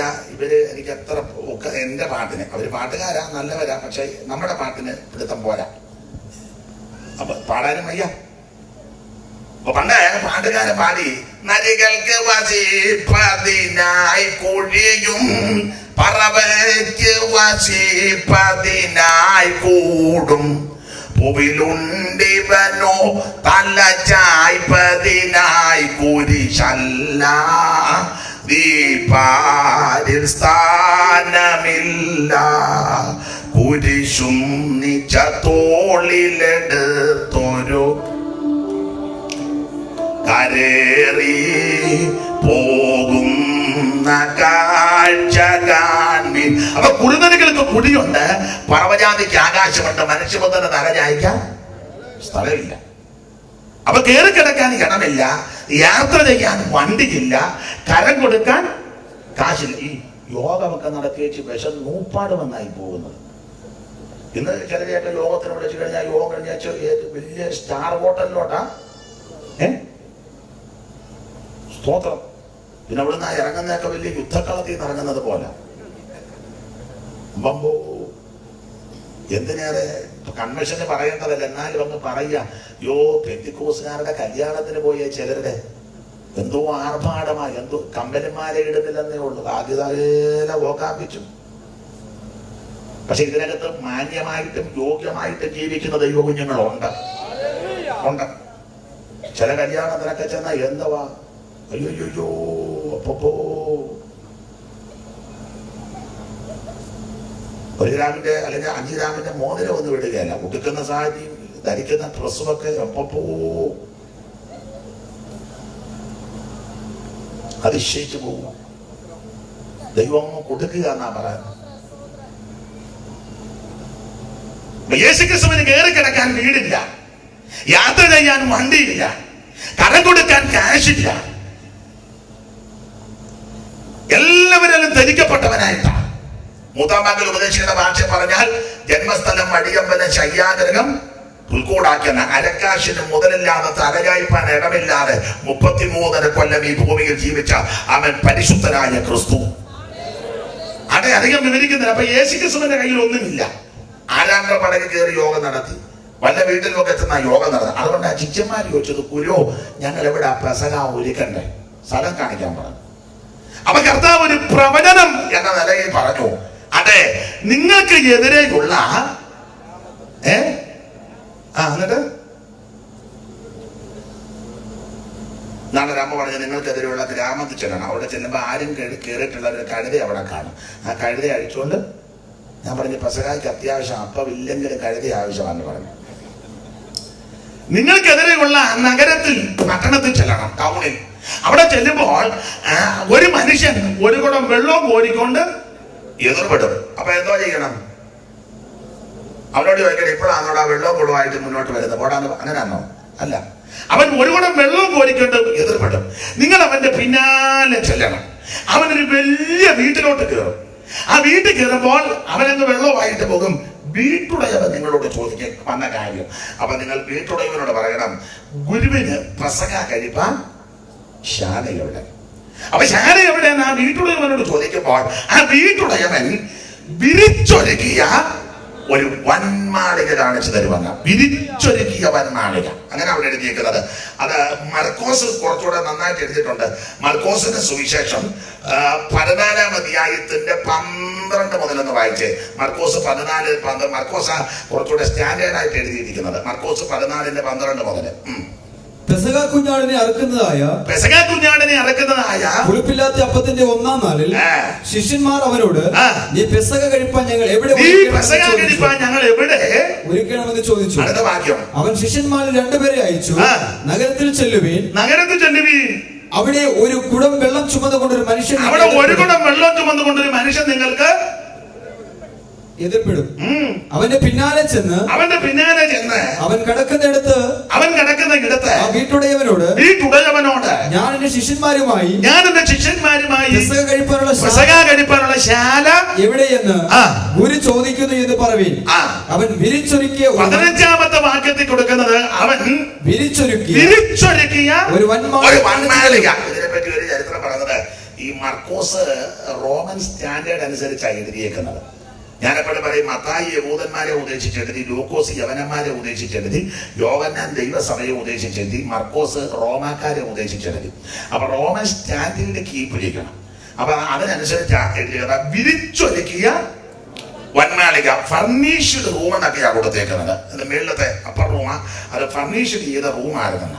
അപ്പോൾ വിരിച്ചൊരുക്കിയ വന്മാളിക ഓടിച്ച് പറഞ്ഞ ഭാഗം വിടാം. യേശുവും ശിഷ്യന്മാർ ഈ പറഞ്ഞ പ്രവചനം പോലെ ഇവര് എതിരെ ചെന്നു. ഒരു മനുഷ്യൻ വെള്ളവും കോരിക്കൊണ്ട് വന്നു, അവന്റെ പുറകെ പോയി വീട്ടുകാരനെ കണ്ടു, വിരിച്ചൊരുക്കിയ വന്മാളിക ഒരുക്കി. കർത്താവും ശിഷ്യന്മാരും ഈ വിരിച്ചൊരുക്കിയ വന്മാളികയ്ക്ക് അകത്ത് കയറി. ഹൃദയം കലങ്ങരുത് എന്ന് പറയാനുള്ള കാര്യമാണ്. അകത്ത് കയറി. അപ്പൊ എന്റെ ഒരു ഭാവനയും കൂടെ ചേർത്ത് പറയുക, 12 പേരും ഇങ്ങനെ വട്ടം വരയ്ക്കുന്ന കർത്താവ് തമ്പുരാനും നടക്കിരിക്കുക. അങ്ങനെ ഇരുന്നപ്പോ ഈ വിരിച്ചൊരുക്കിയ വന്മാളിക നഗരത്തിലെയാണ്. ഈ നഗരത്തിലെ, പട്ടണത്തിലെ, ടൗണിലെ വമ്പം വീട്ടിലാണ് കയറിയേക്കുന്നത്. അപ്പം വീടും പരിസരവും വിരിച്ചൊരുക്കി വന്മാളിക, അതിന്റെ ഫർണിഷിംഗ് എല്ലാം കണ്ട് ശിഷ്യന്മാരമ്പരന്ന് പോയി. അത് സ്വാഭാവികമാണ്, അമ്പരക്കും. അതിന്റെ കാരണം പറയാം. ഇവരും മിക്കവരും മുക്കുവന്മാരാ.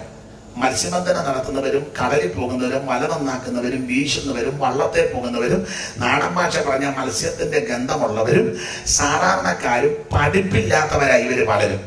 അപ്പൊ സാധാരണക്കാരാകുന്ന ഇവര് ഒരു സുപ്രഭാതത്തിൽ പട്ടണത്തിൽ, ടൗണിൽ വന്മാളിക കയറി, വിരിച്ചൊരുക്കി ഈ വന്മാളികക്കകത്ത് കയറി ഈ വീടും പരിസരവും എല്ലാം കൂടെ കണ്ടപ്പം എന്റെ ഭാഷ പറഞ്ഞ അകവാള് വെട്ടിക്കാണും.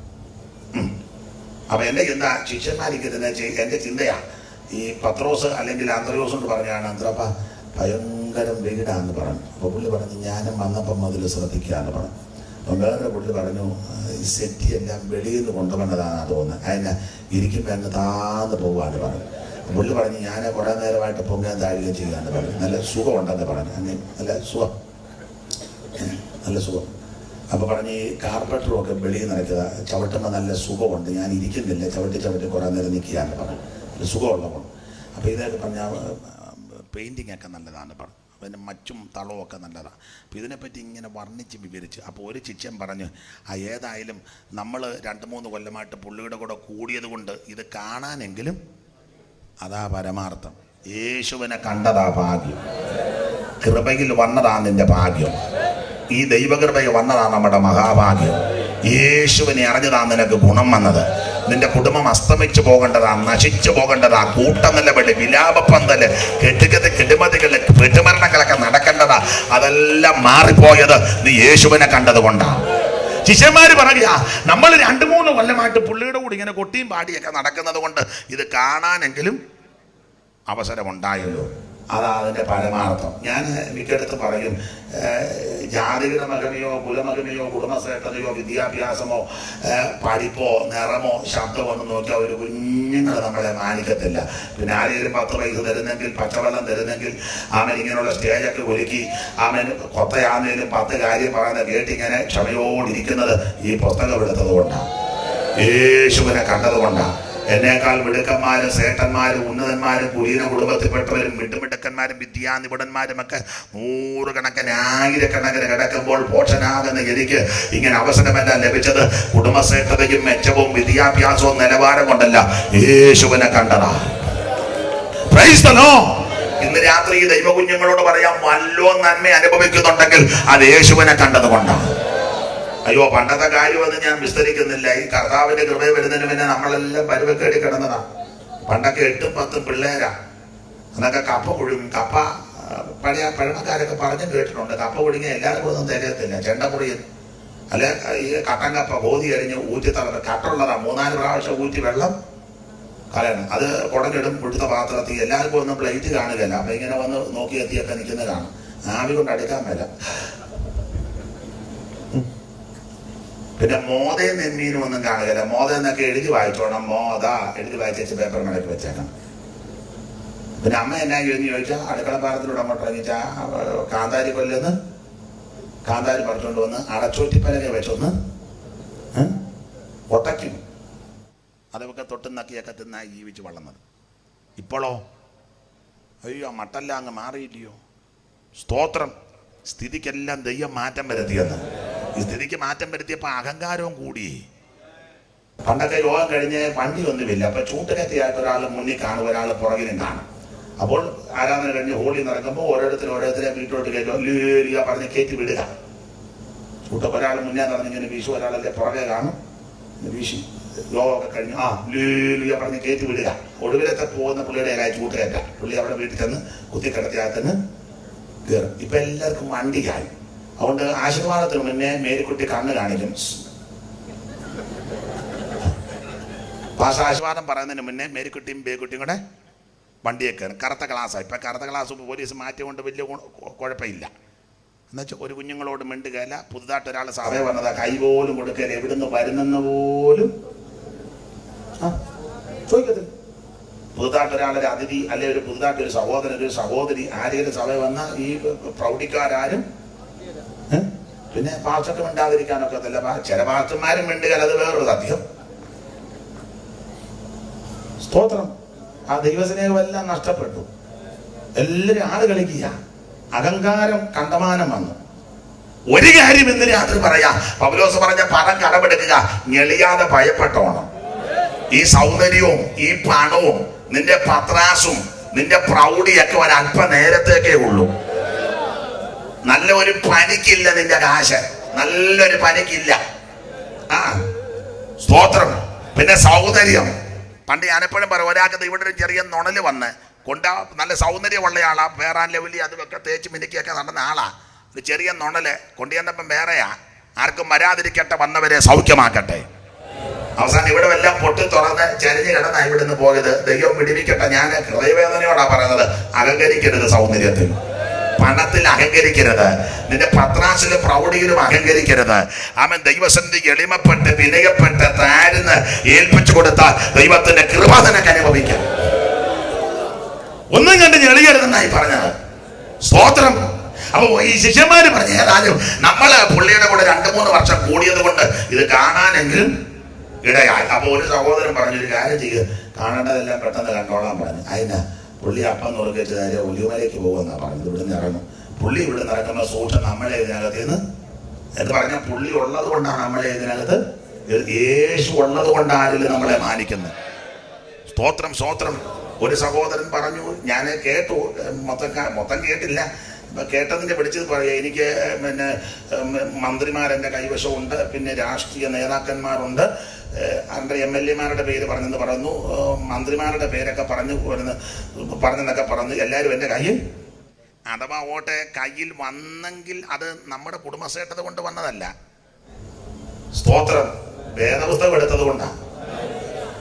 ആരെങ്കിലും ഇതിനെ മാനിക്കുന്നെങ്കിൽ, ബഹുമാനിക്കുന്നെങ്കിൽ, ആദരിക്കുന്നെങ്കിൽ, ഒരു കസേര വലിച്ചിട്ട് തരുന്നുണ്ടെങ്കിൽ, 10 രൂപ തരുന്നെങ്കിൽ അഹങ്കരിക്കരുത്. നമ്മുടെ ശ്രേഷ്ഠത കൊണ്ടല്ല, യേശുവിനെ കണ്ടതുകൊണ്ട്.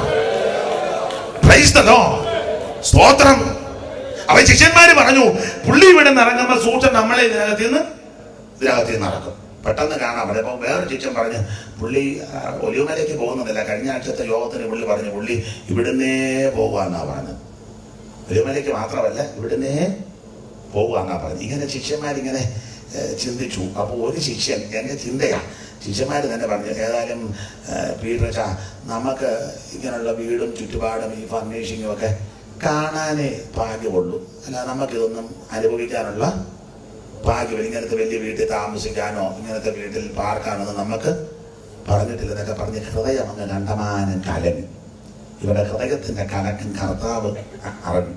ഈ വീട് കണ്ട് കലങ്ങിയെന്ന് ഞാനൊന്ന് തെളിയിക്കാം. വീട് കണ്ടായി കലങ്ങിയെന്ന് പറഞ്ഞതിന് ഒരു തെളിവ് അടുത്ത വാക്ക് ഒന്ന് വായിച്ചേ. നിങ്ങളുടെ ഹൃദയം കലങ്ങി പോകരുത്. വീട് കണ്ടായി കലങ്ങിയത് ഒന്ന് വായിച്ചേ. 14:1 വീട് കണ്ടാ കലങ്ങിയത്. നിങ്ങളുടെ ഹൃദയം കലങ്ങിപ്പോകരുത്. നിങ്ങളുടെ ഹൃദയം കലങ്ങിപ്പോകരുത്. ദൈവത്തിൽ വിശ്വസിപ്പീൻ. ദൈവത്തിൽ വിശ്വസിപ്പീൻ. എന്നിലും വിശ്വസിപ്പീൻ. എന്റെ പിതാവിന്റെ ഭവനത്തിൽ അനേക വാസസ്ഥലങ്ങളുണ്ട്. അപ്പൊ ഈ വീട് കണ്ടാ കലങ്ങിയതെന്ന് ഒരു തെളിവ് കർത്താവ് മനസ്സിലായി.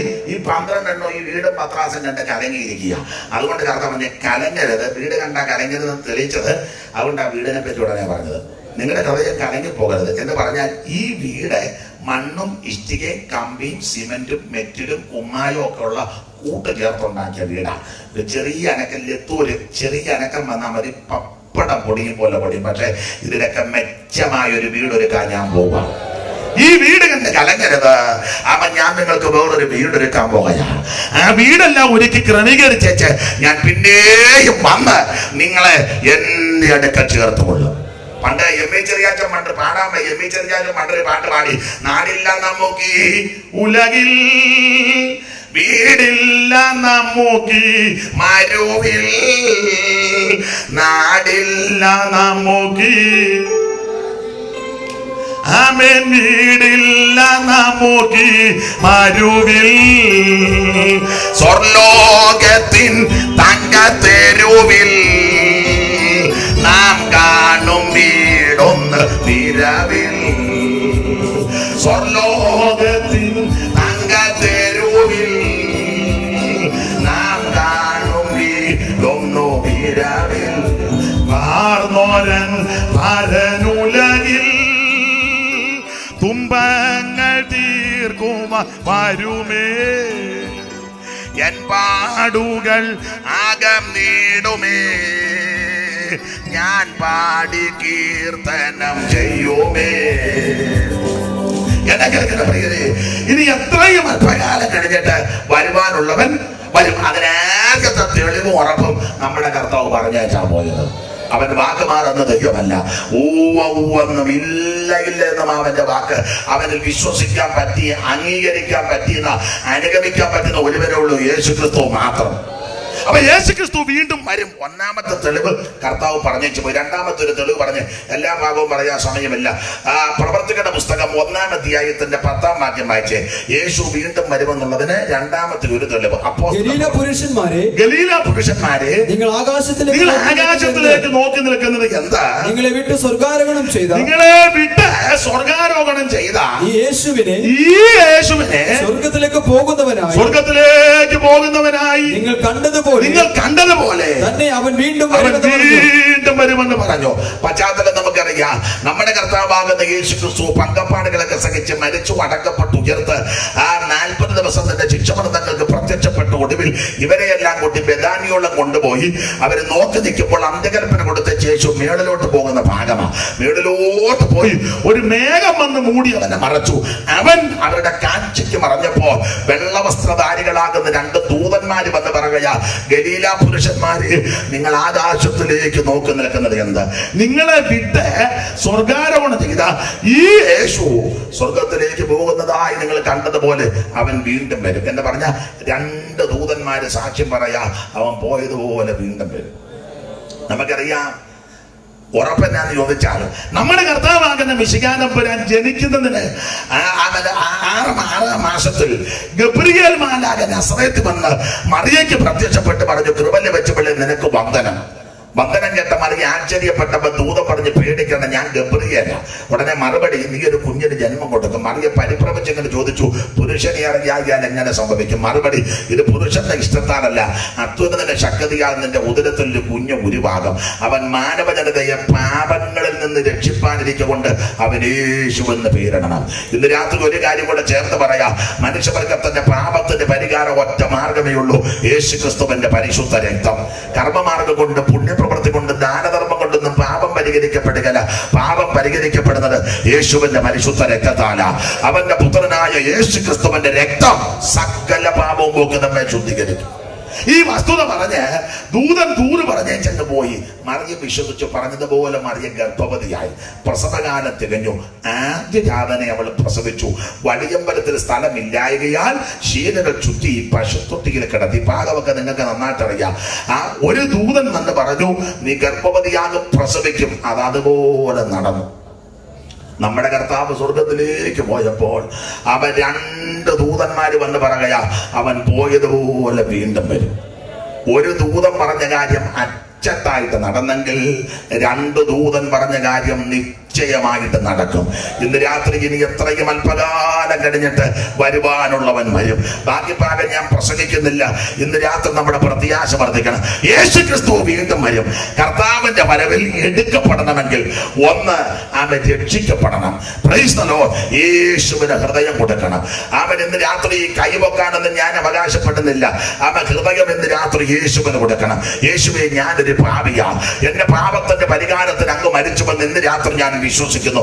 അങ്ങനെക്ക് വേണ്ടി പങ്കപ്പാട് സഹിച്ച്, കഷ്ടങ്ങൾ സഹിച്ച്, പീഡകളേറ്റ് എനിക്ക് വേണ്ടി അധികം പാടുകളും സഹിച്ചത് എന്റെ പാപത്തിന്റെ പരിഹാരത്തിന് അങ്ങയുടെ പരിശുദ്ധ രക്തം ചിന്തിയെന്ന് ഇന്ന് രാത്രി ഞാൻ വിശ്വസിക്കുന്നു. എന്റെ പാപം ക്ഷമിക്കണമെന്ന് ആര് ഇന്ന് രാത്രി യേശു കർത്താവിനോട് പ്രാർത്ഥിക്കും, അവരുടെ പാപം ഇന്ന് രാത്രി യേശു ക്ഷമിക്കും. അവന്റെ പുത്രനായ യേശു ക്രിസ്തുവിന്റെ രക്തം സകല പാപവും നമ്മെ ശുദ്ധീകരിക്കും. ആട്ടുകൊറ്റന്മാരുടെ കാളക്കിടാക്കളുടെ രക്തവും മലിനപ്പെട്ട തളിക്കുന്ന പശുഭസ്മവും ജഡിക ശുദ്ധി വരുത്തുമ്പോൾ നിത്യാത്മാവിനാൽ പിതാവാം ദൈവത്തിന് തന്നെത്താൻ നിഷ്കളങ്കനായി സമർപ്പിച്ച യേശു ക്രിസ്തുവിന്റെ പരിശുദ്ധ രക്തം സകല പാപവും പോക്കി ശുദ്ധീകരിക്കും. അവൻ കർത്താവിന്റെ വരവിൽ എടുക്കപ്പെടണമെങ്കിൽ ഒന്ന് രക്ഷിക്കപ്പെടണം. അവന്റെ ഹൃദയം കൊണ്ട് വിശ്വസിക്കുകയും രക്ഷയ്ക്ക് വായ് കൊണ്ട് ഏറ്റുപറയണം. യേശുവിനെ ഇന്ന് രാത്രി രക്ഷിതാവായി ഏറ്റെടുക്കണം.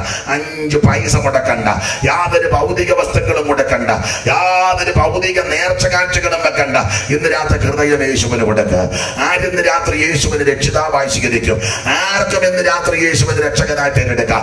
യേശു ക്രിസ്തു ഒരു വിഭാഗത്തിന്റെ ദൈവമല്ല, മുഴു ലോകത്തിന്റെ ദൈവമാ. ഇന്ന് രാത്രി രക്ഷിക്കപ്പെട്ട് ഇവിടുന്ന് മടങ്ങി പോകാവോ? നാളെ ആകട്ടെ, അടുത്ത ദിവസമാകട്ടെ, നീട്ടരുത്. ഒരു ദിവസത്തിൽ എന്തെല്ലാം സംഭവിക്കുന്നു നാം അറിയുന്നില്ല. ഇന്ന് രാത്രി നിന്റെ ആത്മാവിനെ ചോദിച്ചാൽ നീ ഒരുക്കി വെച്ചത് ആർക്കാകും? അതുകൊണ്ട് ഇന്ന് രാത്രി യേശുവിന്റെ ഉള്ളത്തിൽ ഏറ്റെടുത്ത് പോകണം. 2, വെള്ളത്തിൽ മുങ്ങി സ്നാനപ്പെടണം. ഇതൊക്കെ നാളെ വിസ്തരിക്കും. വെള്ളത്തിൽ മുങ്ങണം. ഞാൻ എപ്പോഴും പറയും, തളിക്കുന്നതും കുടയുന്നതും ഒന്നും വേദപുസ്തക പ്രമാണം ഉള്ളതല്ല. വെള്ളത്തിൽ മുങ്ങി സ്നാനപ്പെടണം. സ്നാപകനും സ്നാനാർത്ഥിയും വെള്ളത്തിലിറങ്ങണം. സ്നാപകൻ കാര്യങ്ങൾ പറഞ്ഞ് സ്നാനാർത്ഥിയെ മുക്കണം. അത് യേശുക്രിസ്തുവിനോട് ചേരാനാ, യേശുക്രിസ്തുവിനെ ധരിപ്പാനാ, അവന്റെ മരണ അടക്ക പുനരുത്ഥാനത്തോട് ഏകീഭവിക്കുന്നതാ, ദൈവത്തോട് നല്ല മനസാക്ഷിയാ, ദൈവത്തിന്റെ നീതി നിവർത്തിക്കുന്നതാ. അവൻ സ്തോത്രം. നാം ഉയർക്കണമെങ്കിൽ, അവൻ രൂപാന്തരപ്പെടണമെങ്കിൽ ഈ അനുഭവത്തിൽ കൂടെ കടന്നു പോകണം. ഇന്ന് രാത്രി അവൻ 2, ജലത്തിൽ കർത്താവിനെ സാക്ഷിക്കണം. 3, പരിശുദ്ധാത്മ നിറവിനെ പ്രാപിക്കണം. അന്യഭാഷാ ഭാഷണത്തോടെ അവൻ ദൈവത്തെ ആരാധിക്കണം. സ്തോത്രം. അത് ദൈവത്തിന്റെ ദാനമാണ്. ഇന്ന് രാത്രി വിശ്വസിക്കുന്നവരുടെ മേൽ ദൈവത്തിന്റെ കൃപാവരം ദൈവം തരും. Praise the Lord. ആത്മനിറവിനെ പ്രാപിക്കണം. തീർന്നില്ല, അപ്പം നുറുക്കിൽ സംബന്ധിക്കണം. തിരുമേശ വരുമ്പോൾ അവൻ വെറുതെ ഇരിക്കുകയല്ല, എന്നെ തിന്നുന്നവൻ എൻ മൂലം ജീവിക്കും. തിരുമേശയിൽ വിശുദ്ധിയോടെ രക്ഷിക്കപ്പെട്ട് സ്നാനപ്പെട്ട ദൈവകുഞ്ഞുങ്ങൾ തിരുമേശ ഭക്ഷിക്കണം. കാരണം സമൃദ്ധിയായ ജീവൻ തരുവാനാ സ്വർഗം മഹിമ വിട്ട് യേശു ഇറങ്ങി വന്നത്. തിരുമേശയിൽ പങ്കുകാരാകണം. പോരാ, പ്രാർത്ഥന കഴിക്കണം. അവൻ വിശുദ്ധ ജീവിതം നയിക്കണം. വേർപാട് പാലിക്കണം. കൂട്ടായ്മ ആചരിക്കണം. ലോകത്തോടും ലോകമുഖത്തോടും അവൻ ഇണങ്ങി പോകരുത്. ഇന്ന് രാത്രി അതിനോട് വിരക്തി തോന്നണം. പൗലോസിന്റെ ഭാഷയെ പറഞ്ഞ ഭക്തികേടും പ്രപഞ്ചമോഹങ്ങളും വർജിച്ചിട്ട് ഈ ലോകത്തിൽ പിന്നെ സുബോധത്തോടെ ജീവിക്കണം. മുമ്പേ ദൈവദാസൻ ഓർപ്പിച്ചത് സിനിമ മാത്രമല്ല, അത് അത്യാവശ്യമാണ്. സ്തോത്രം. ആവശ്യമില്ലാത്ത ഒരു കാര്യത്തിൽ ഇടപെട്ടേക്കരുത്. ഇത് പൊതുവെ പറയേണ്ട കാര്യമല്ലെങ്കിലും അങ്ങ് പറയാം. ആണ്ടിയാത്തത്തിന് ദൈവകുഞ്ഞെ രക്ഷിക്കപ്പെട്ടവർ പോകരുത്. 28 മാമോദിസായ്ക്കും ആണ്ടിയാത്തത്തിനും മരിച്ചു കഴിയുമ്പോഴേ ചില ചടങ്ങുകളുള്ളതിന് മരണം വീട്ടിൽ പോകണം, ദുഃഖത്തിൽ പങ്കുചേരണം, അവരുടെ കൂടെ പോയി പ്രാർത്ഥിക്കണം, ആശ്വാസം. അത് കഴിഞ്ഞുള്ള ചടങ്ങ് വേദപുസ്തകം അനുവദിക്കുന്നില്ല. അവിടെ പോയി നെയ്യപ്പം ഉണ്ടാക്കാനും കൂടാനും ബാക്കി 5-6 കൂടിനകത്ത് കൊണ്ടുവരാനും ഓർക്കുമ്പോൾ മുറിച്ച് അയ്യോ കുഞ്ഞുങ്ങൾ പോകരുത്. സ്തോത്രം. ബർത്ത്ഡേ ആഘോഷിക്കരുത്. സ്തോത്രം. Wedding anniversary. സിനിമ മാത്രമല്ല, ഞാൻ ബാക്കി മുമ്പേ അതിൽ ചേർന്ന് ഞാൻ മറന്നുപോയതാ. സ്തോത്രം. പിള്ളേരെ, നമ്മൾ പെന്തിക്കോസുകാർ കൊച്ചു പെൺപിള്ളേരെ ഡാൻസ് പഠിപ്പിക്കാനൊന്നും വിടരുത്. രക്ഷിക്കപ്പെട്ട ദൈവ കുഞ്ഞുങ്ങൾ. ഞാനൊരു വീട്ടിൽ ചെന്നപ്പോൾ ഒരു തള്ള എന്നോട് പറഞ്ഞു, മോളെ പാസ്റ്ററപ്പച്ചനെ ഒന്ന് ആടി കാണിച്ചേടി. ഞാൻ പറഞ്ഞു, വേണ്ട, പാട്ടറപ്പച്ചനെ കാണണ്ട, കാണുന്ന പാട്ടറപ്പച്ചൻ വരും. വേണ്ട ഡാൻസ്. ഇപ്പം ഈ എന്തുവാ എല്ലാവരും ഈ വെക്കേഷൻ ഉണ്ടല്ലോ, ഒരു എന്തുവാ ക്ലാസ്സാ, BBS. BBS നല്ലതാ, പക്ഷെ ക്രമം വിട്ടു പോകുന്ന പലതും യോഗ്യമല്ലാത്ത ഒറ്റയെണ്ണത്തിന് വിട്ടേക്കരുത്. ആക്ഷൻ സോങ് ആണെന്നൊക്കെ ഈ പറയുന്നത്. എന്തെല്ലാം കോക്കാമ്പീച്ച ഇപ്പൊ കാണിക്കുന്നത്. ജീൻസ് ഇട്ടുണ്ട, ലോകം വേണ്ട. മനസ്സിലാകുന്നുണ്ടല്ലോ. BBSന് ഞാൻ എതിരല്ല. മാന്യമായിട്ടും യോഗ്യമായിട്ടും നല്ല സൺഡേ സ്കൂളുണ്ട്, അത് മതിയല്ലോ. സ്തോത്രം. നന്നായിട്ട് ദൈവവചനം പിള്ളേരെ പഠിപ്പിച്ചേ. നല്ല സൺഡേ സ്കൂളുണ്ട്, അത് മതിയെന്ന്. ഒത്തിരി കടമെടുക്കുന്നുണ്ട്. ഞാൻ BBSനെതിരല്ല, തെറ്റിദ്ധരിക്കരുത്. മാന്യമായിട്ടും യോഗ്യമായിട്ടും ദൈവത്തിന്റെ വചനപ്രകാരമുള്ളതാണെന്ന് കുഴപ്പമില്ല. ഇതിനോടെല്ലാം വിരക്തി ഉണ്ടായിരിക്കണം. കർത്താവിന്റെ വരവിൽ എടുക്കപ്പെടണം. സിനിമ മാത്രമല്ല, പിണങ്ങും, എന്നാലും പിണങ്ങാനും കുഴപ്പമില്ല. വീട് വെക്കുന്നതിലും മാതൃക വേണം. വണ്ടി മേടിക്കുന്നതിലും വസ്ത്രം ധരിക്കുന്നതിലും എന്തിനാ വേണ്ടാത്തത്? നമ്മൾ ഈ ലോകത്ത് ജീവിക്കുമ്പോൾ വണ്ടി ആവശ്യമാ, വീട് ആവശ്യമാ, വസ്തു ആവശ്യമാ, അങ്ങ് പോകുന്നത് വരെ അതിനൊക്കെ ഒരു മര്യാദയുണ്ട്. സ്തോത്രം. ഭയങ്കരം വീടുകളൊക്കെ കോടികൾ മുടക്കി 10, 15, 20 കോടിക്കാണെങ്കിൽ ഇങ്ങനെ അങ്ങ് വാഴുക. എന്നിട്ടാ പറഞ്ഞ ലോകം എനിക്കു വേണ്ട. ആർക്കാ വേണ്ടത്? കുറ്റം പറയല്ല, ഇതൊക്കെ കാണുമ്പോൾ ഹൃദയത്തിന് വേദന വരുന്നു. ആരോടും വൈരാഗ്യം ഉണ്ടായിട്ടല്ല. ഇനി എത്രയും അല്പകാലം കഴിഞ്ഞിട്ട് വരുവാനുള്ള കർത്താവിന്റെ വരവിൽ ആരും കൈവിടപ്പെട്ടു പോകരുത്. പ്രസംഗിക്കുന്ന ഞാനും കേൾക്കുന്ന നിങ്ങളും കൈവിടപ്പെട്ടു പോകരുത്. വിശുദ്ധ ജീവിതം നയിക്കണം. ഈ ലോകത്തിൽ വേർപാട് പാലിക്കണം. നാം ഇവിടുത്തുകാരല്ലെന്ന് എല്ലാ വിഷയത്തിലും തെളിയിച്ചു കൊടുക്കണം. സ്തോത്രം. ഉടുപ്പിലും നടപ്പിലും കൊടുപ്പിലും ഇടപാടിലും സംസാരത്തിലും സഹകരണത്തിലും സ്തോത്രം സ്തോത്രം. വീട് വെക്കുന്നതിലും വണ്ടി വാങ്ങുന്നതിലും വസ്തു വാങ്ങുന്നതിലും വസ്ത്രം ധരിക്കുന്നതിലും സംസാരത്തിലും ആരാധനയിലും ഇടപെടുന്നതിലും ജോലി സ്ഥലത്തും സ്കൂളിലും കോളേജിലും സഭാതലത്തിലും സമൂഹത്തോടും അയലത്തുകാരോടും എല്ലാ ഇടങ്ങളിലും തെളിയിക്കണം, നമ്മൾ ഇവിടുത്തുകാരല്ല, അവിടുത്തുകാരാ. ഇനി എത്രയും അല്പകാലം കഴിഞ്ഞിട്ട് വരുവാനുള്ളവൻ വരും. ഭക്തികേടും പ്രപഞ്ചഭോഗങ്ങളും വർദ്ധിച്ച് ഈ ലോകത്തിൽ സുബോധത്തോടെ ജീവിക്കണം. എന്തിനാണെന്നറിയാമോ? മഹാദൈവവും നമ്മുടെ രക്ഷിതാവുമാകുന്ന യേശുക്രിസ്തു വരാൻ പോവുക.